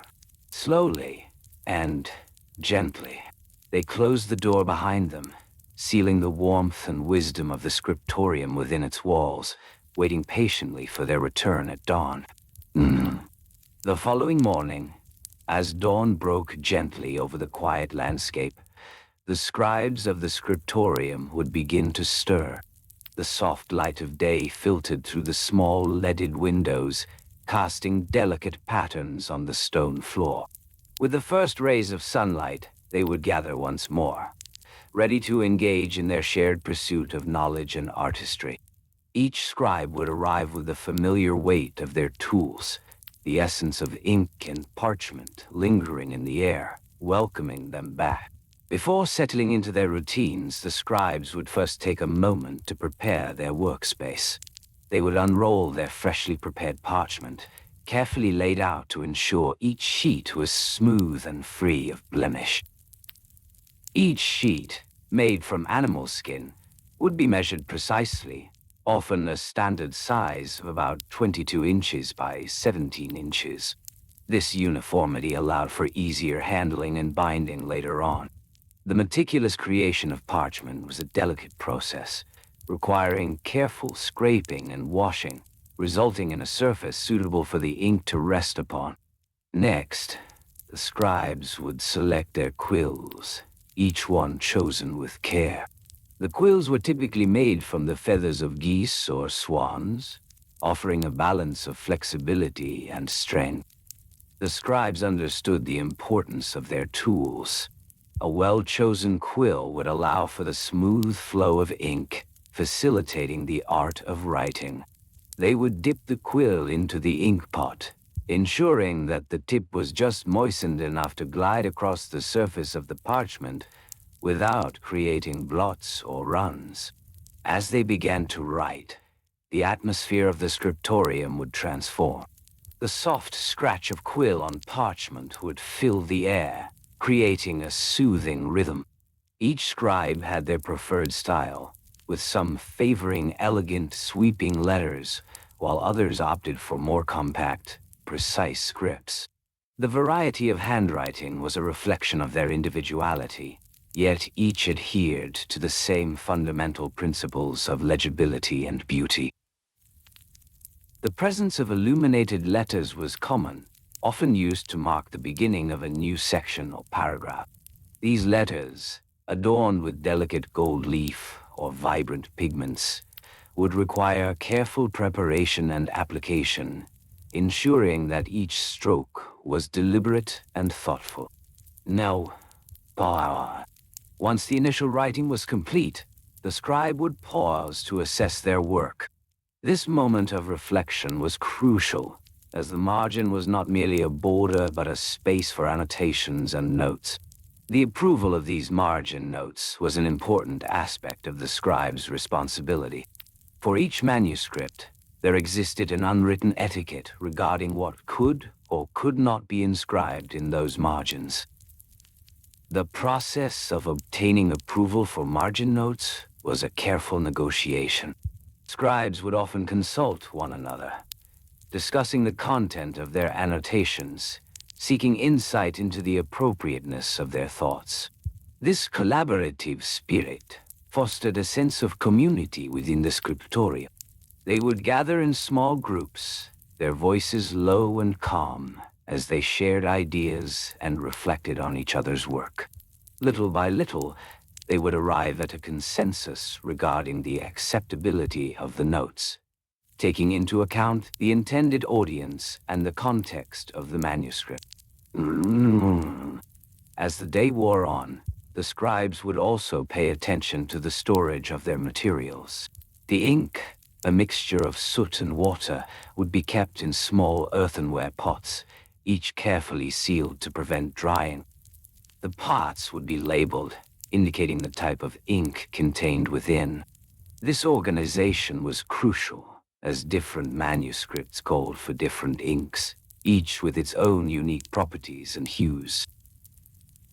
The shelves of the scriptorium would hold stacks of parchment, each carefully labeled with the date of preparation and the intended purpose. The scribes understood the importance of maintaining order. A well-organized workspace contributed to the flow of creativity and productivity. They were diligent in returning materials to their designated spots, ensuring that everything was in its rightful place, ready for the next day's work. Wow. Throughout the day, the scribes would also take care to observe the etiquette of their environment. Silence was valued, as the act of writing was both a personal and communal experience. Soft whispers would occasionally break the tranquility, as scribes sought the opinions of their peers regarding specific annotations or stylistic choices. The act of sharing was gentle and respectful, with each scribe mindful of the other's concentration. They would nod in understanding, offering quiet encouragement as they engaged in discussions about their craft. Nishay. At midday, a soft bell would toll, signaling a moment of respite. The scribes would pause their work, often stepping outside for a breath of fresh air. They would find solace in the gentle rustling of leaves, the distant sounds of nature, and the warmth of the sun on their faces. These moments were essential, allowing the scribes to recharge and reflect. Little by little, they would return to their tasks, feeling rejuvenated, ready to continue the labor of love that was their work. Upon returning to the scriptorium, the scribes would often share a simple meal, breaking bread together in a spirit of camaraderie.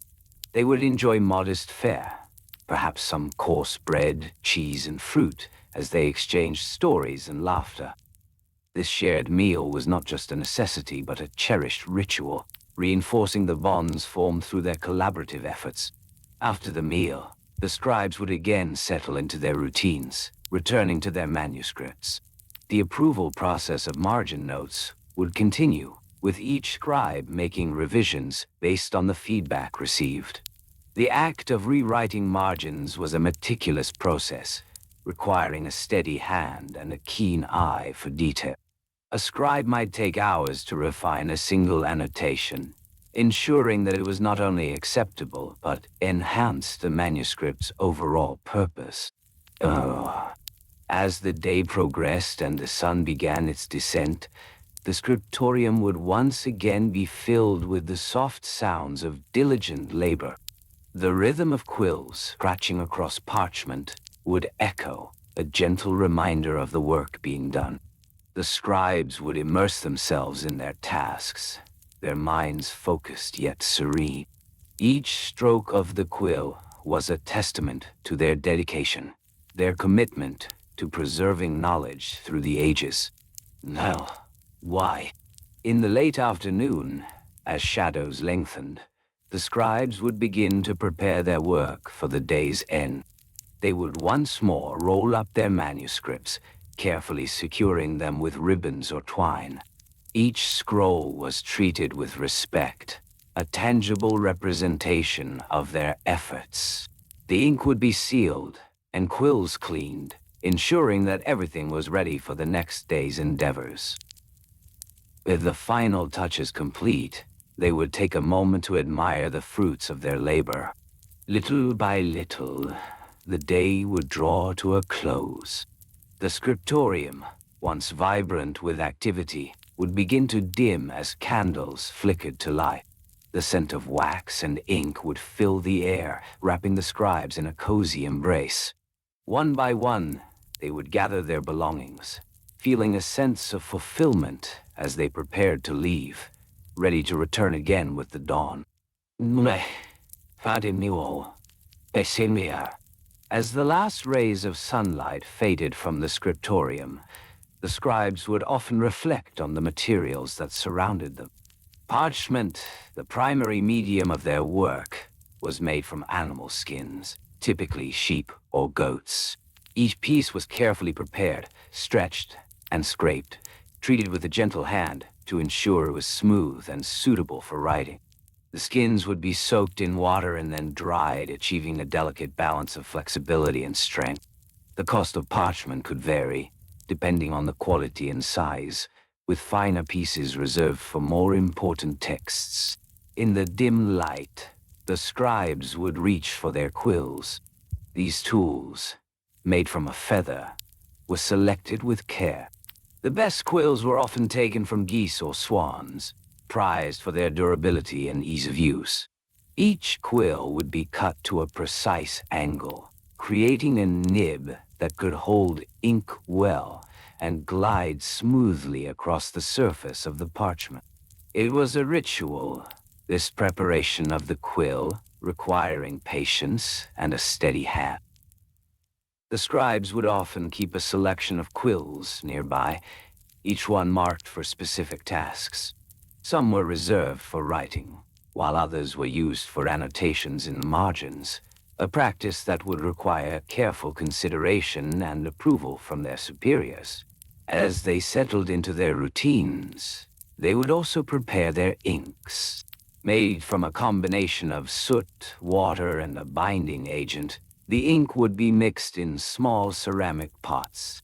The proportions had to be exact, ensuring a deep, rich color that would last through the ages. The process of creating ink was somewhat of an art form in itself. Slowly and gently, the scribes would stir the mixture until it reached the desired consistency. They would dip their quills into the ink, allowing the tip to absorb just the right amount, avoiding drips or splotches that could mar their work. In the scriptorium, there was an unspoken etiquette regarding annotations in the margins of manuscripts.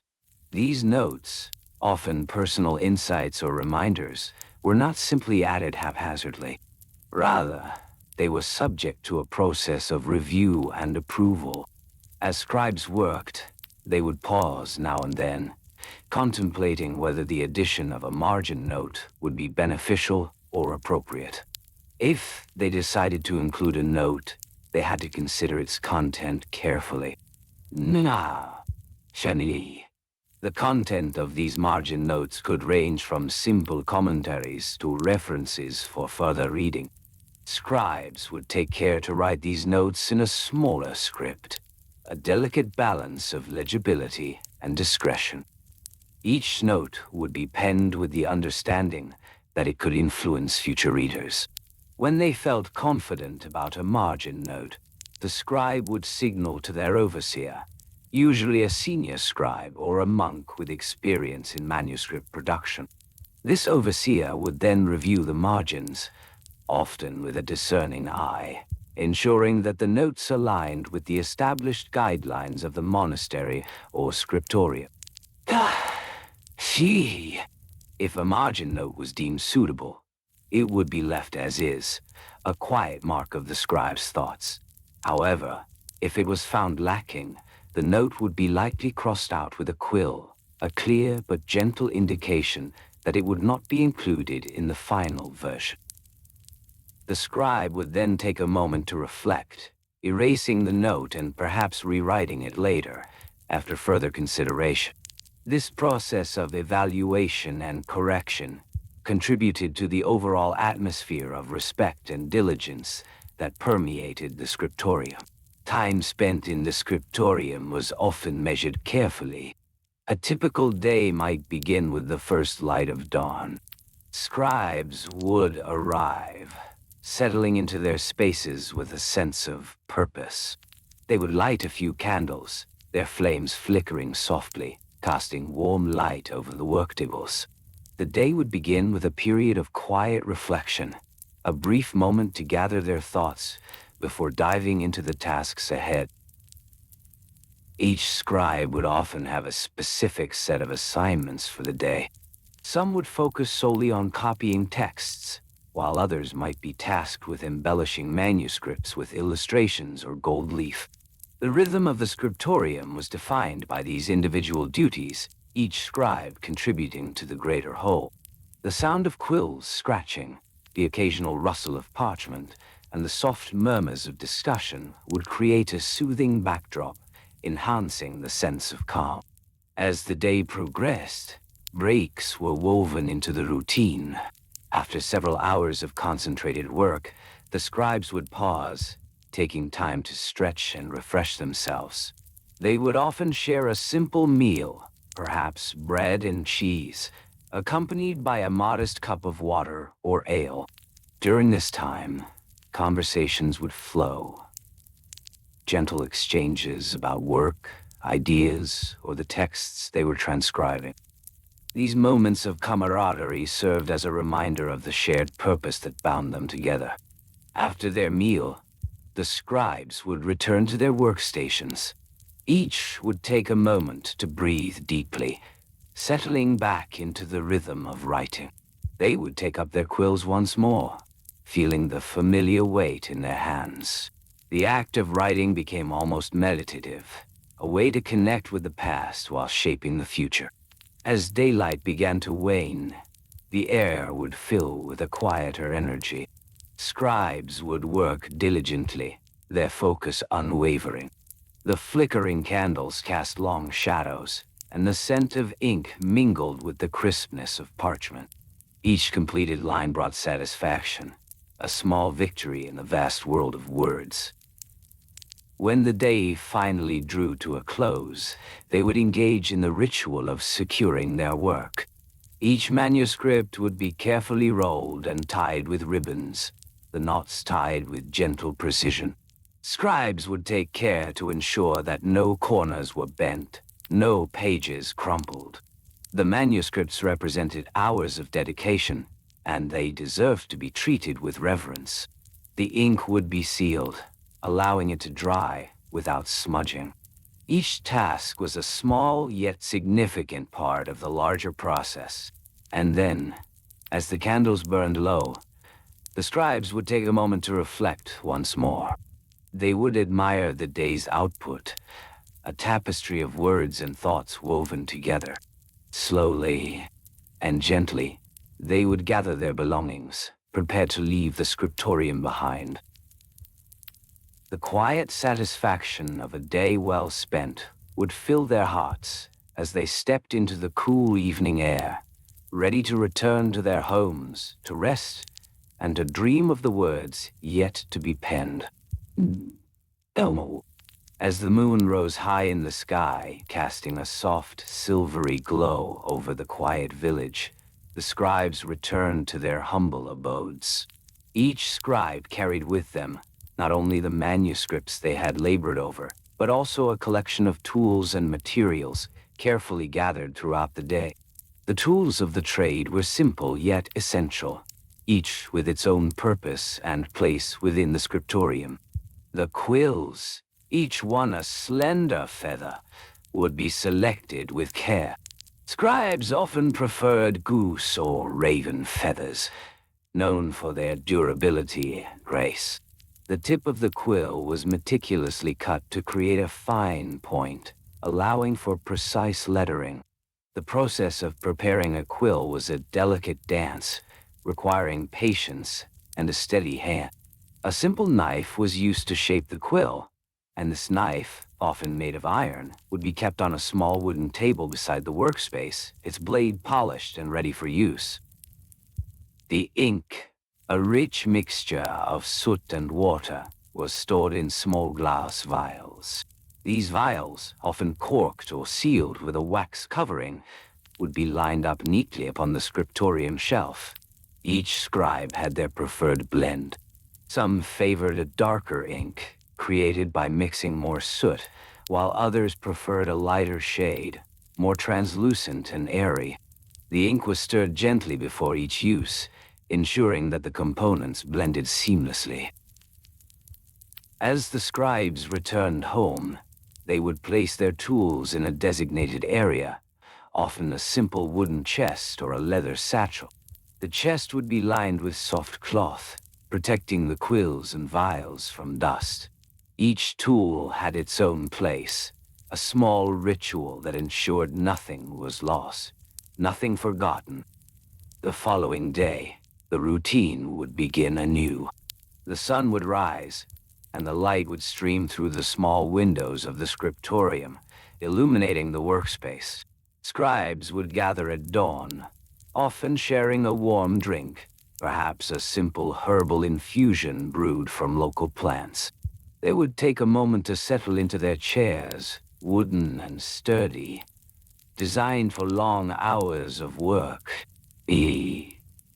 Now, once seated, they would prepare their manuscripts. Each parchment sheet was carefully chosen. The finest parchments, made from animal skins, were more expensive and often reserved for important texts. These parchments were soft and supple, their surfaces smooth to the touch. Lesser parchments, made from recycled materials, served for notes and less critical work. The process of unrolling the manuscript was slow and deliberate. The scribe would spread the parchment carefully across the wooden writing surface, ensuring it lay flat. A small weight, often a smooth stone or a piece of clay, was placed on the corners to keep it in place. This attention to detail was essential. Even the slightest wrinkle could disrupt the flow of writing. With the manuscript prepared, the scribe would reach for their quill. They would dip the quill into their ink, allowing just the right amount to cling to the tip. Not too much, for that would lead to blots, and not too little, for that would leave gaps in the writing. This balance was a skill honed over many hours, a dance between hand and ink, paper and thought. As the scribe began to write, the rhythm of their movement became a soothing melody. The gentle scratch of quill against parchment filled the air, accompanied by the soft inhalation of the scribe as they focused. Each letter formed with care, each word a step in the creation of a larger story. And then, little by little, notes would emerge in the margins, notations, thoughts, or references to other texts. These marginalia were not mere afterthoughts. They played a significant role in the manuscript's life. They would often be added at the end of each day, a time for the scribe to reflect on what had been written. The notes would be reminders, guiding the reader or the scribes who might later copy the work. Each note had to adhere to a set of unwritten rules, a quiet etiquette among scribes. If a scribe had an idea for a note, they would pause their writing and consider its placement. Would it be too close to the text? Would it distract from the words they had labored over? There was a delicate balance in the art of annotation. Some scribes preferred their notes to be bold and prominent, while others favored a more subtle approach. The choice often depended on the nature of the text. Sacred scriptures required reverence, while other works allowed for a bit more freedom. The approved margins for these annotations were often defined by tradition. A scribe would ensure there was a specific distance from the main text, typically 1 or 2 fingers width, allowing for a neat presentation. The margins themselves were like a canvas, waiting to be filled with thoughts and reflections.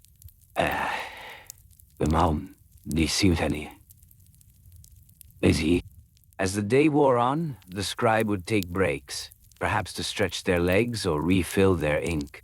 Each break was a chance to breathe deeply, to rest the mind and body. With every pause, they would glance at the manuscript, admiring the progress made. When a scribe finished their day's work, they would take a moment to review the marginal notes. Were they clear? Did they convey the intended message? The approval of a note was a quiet yet important process. Some scribes would seek the opinion of their peers, sharing their work for feedback. This exchange of ideas fostered a sense of community, a gentle camaraderie among those who devoted themselves to the written word. A. Panioa. Once the notes were approved, the manuscript would undergo a final check. Each annotation was examined, ensuring it aligned with the overall theme of the work. This meticulous review was essential, as a poorly placed note could disrupt the harmony of the manuscript. As the sun began to set, casting a warm golden hue across the scriptorium, the scribes would gather their materials for the day. They would roll the manuscript with care, securing it with ribbons and preparing it for storage. Each ribbon was tied with a simple knot, a small yet significant gesture that spoke of respect for their work. These manuscripts would be stored carefully in wooden chests, each labeled with the contents inside.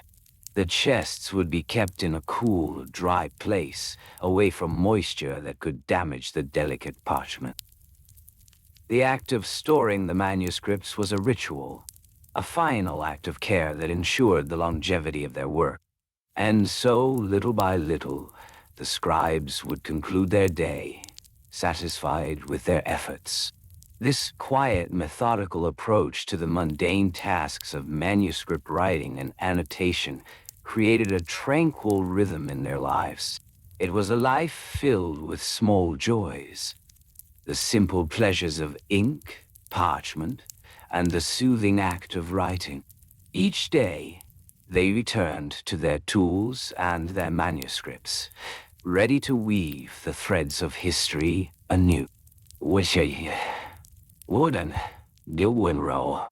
As the sun settled beneath the horizon, the scriptorium fell into a gentle hush. The flickering candlelight offered a soft glow, illuminating the wooden tables cluttered with tools of the trade. The scribes gathered their quills, each one carefully chosen for its flexibility and precision. The quills, fashioned from the feathers of geese or swans, were a source of pride. Each scribe would select a quill that felt just right in their hand, a personal connection between the writer and the written word. The ink was a creation of its own, made from the soot of burnt pine mixed with water and gum arabic. This mixture would be prepared in small jars, each labeled with the date it was made. The scribes would pay close attention to the consistency, ensuring it flowed smoothly from their quills. A well-prepared ink was essential for clarity and legibility. The scribes would dip their quills into the ink, allowing just enough to coat the tip, and then test the ink on a scrap piece of parchment before beginning their work. Parchment itself was a special material, crafted from animal skins, often sheep or goat. Each sheet was carefully processed, scraped and stretched to achieve the right thickness and texture. The size of each sheet varied, though common dimensions were around 8 by 12 inches. This standard size allowed for ease of handling and storage. A scribe would lay the parchment flat on the table, smoothing out any wrinkles, creating a calm and welcoming workspace. In the quiet of the evening, the scribes would begin their work by measuring the margins. They would use a straightedge, often made of wood, to create neat lines along the edges of the parchment. The margins were not merely for aesthetics. They served a practical purpose. Scribes would leave space for potential annotations, future corrections, and, of course, the all-important margin notes. Each margin would typically be between 1 to 2 inches wide, providing ample room for these thoughtful additions. The process of writing itself was methodical. Each letter was formed with care, the ink gliding across the surface of the parchment. The scribes would often write in a script known as Carolingian minuscule, a style that combined elegance with legibility.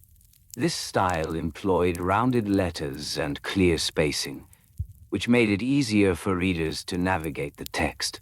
The rhythm of the quill against the parchment became a soothing sound, a soft whisper of history being recorded. As the scribes worked, they occasionally paused to reflect on their words. They would consider the notes that might accompany their text, pondering what insights future readers would seek.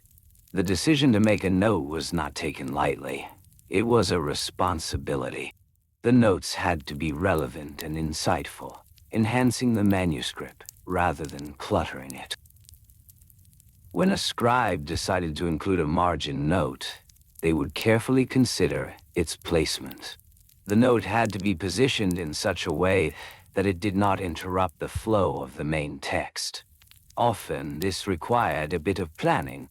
A gentle outline might be sketched in pencil first, allowing the scribe to visualize the note's final location. After ensuring that the note would fit comfortably within the margin, the scribe would then dip their quill into the ink once more, allowing the ink to flow freely as they wrote the note. Not erase. The annotations themselves often contained reflections, definitions, or even quotes from other esteemed texts. Each note was crafted thoughtfully, with the intention of guiding future readers.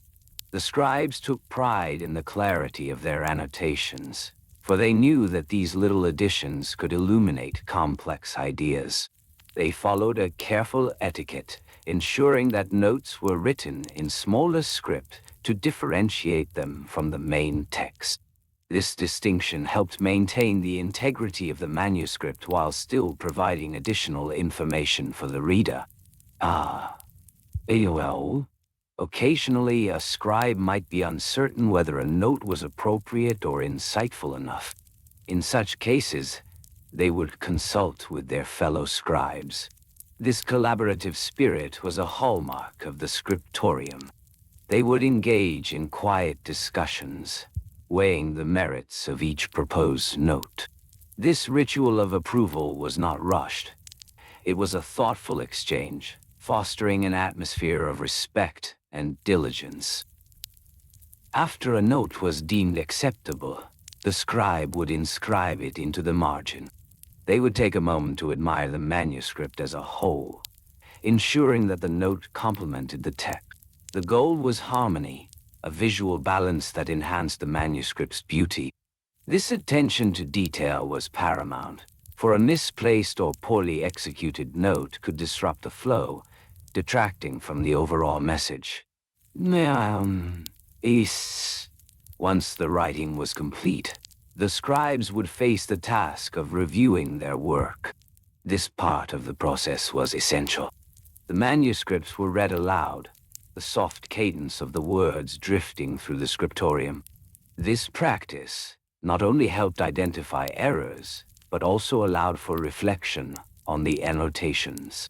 The scribes would listen carefully, considering whether the notes still resonated with the text.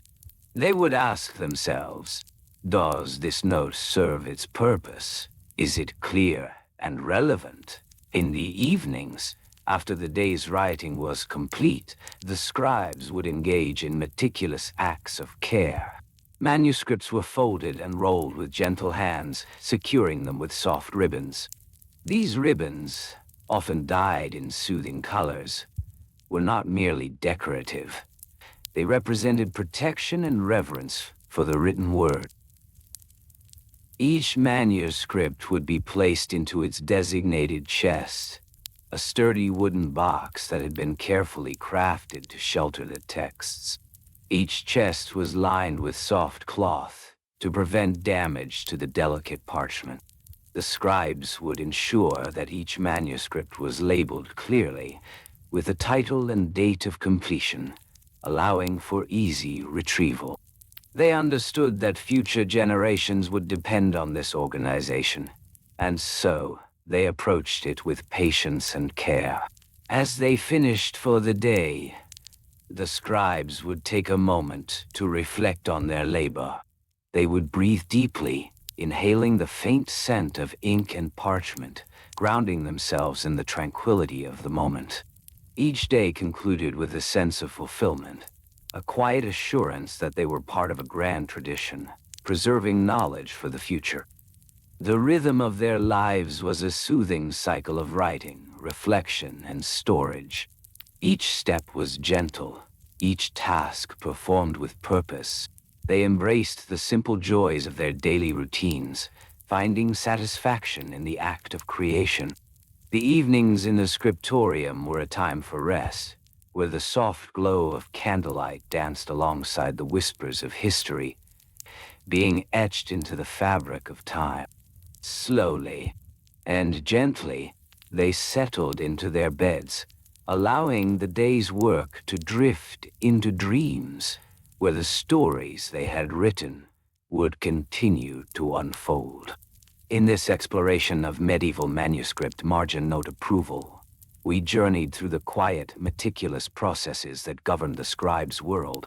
We observed how each annotation, each delicate scribble was subject to careful scrutiny, reflecting a devotion to clarity and order. The rhythm of daily life in the scriptorium unfolded before us, revealing an intricate dance of approval, where the smallest of comments could carry great weight. We felt the gentle passage of time as these scribes navigated the tedium of their work, ensuring each note contributed to the greater narrative without overwhelming it. Now, as you settle into a quiet room, soft night enveloping you, allow your body to rest, your breath to slow, and your mind to drift. Remember to like, subscribe, and share your thoughts in the comments. And don't forget to turn on loop so you can listen to this soothing tale once more. Now, well,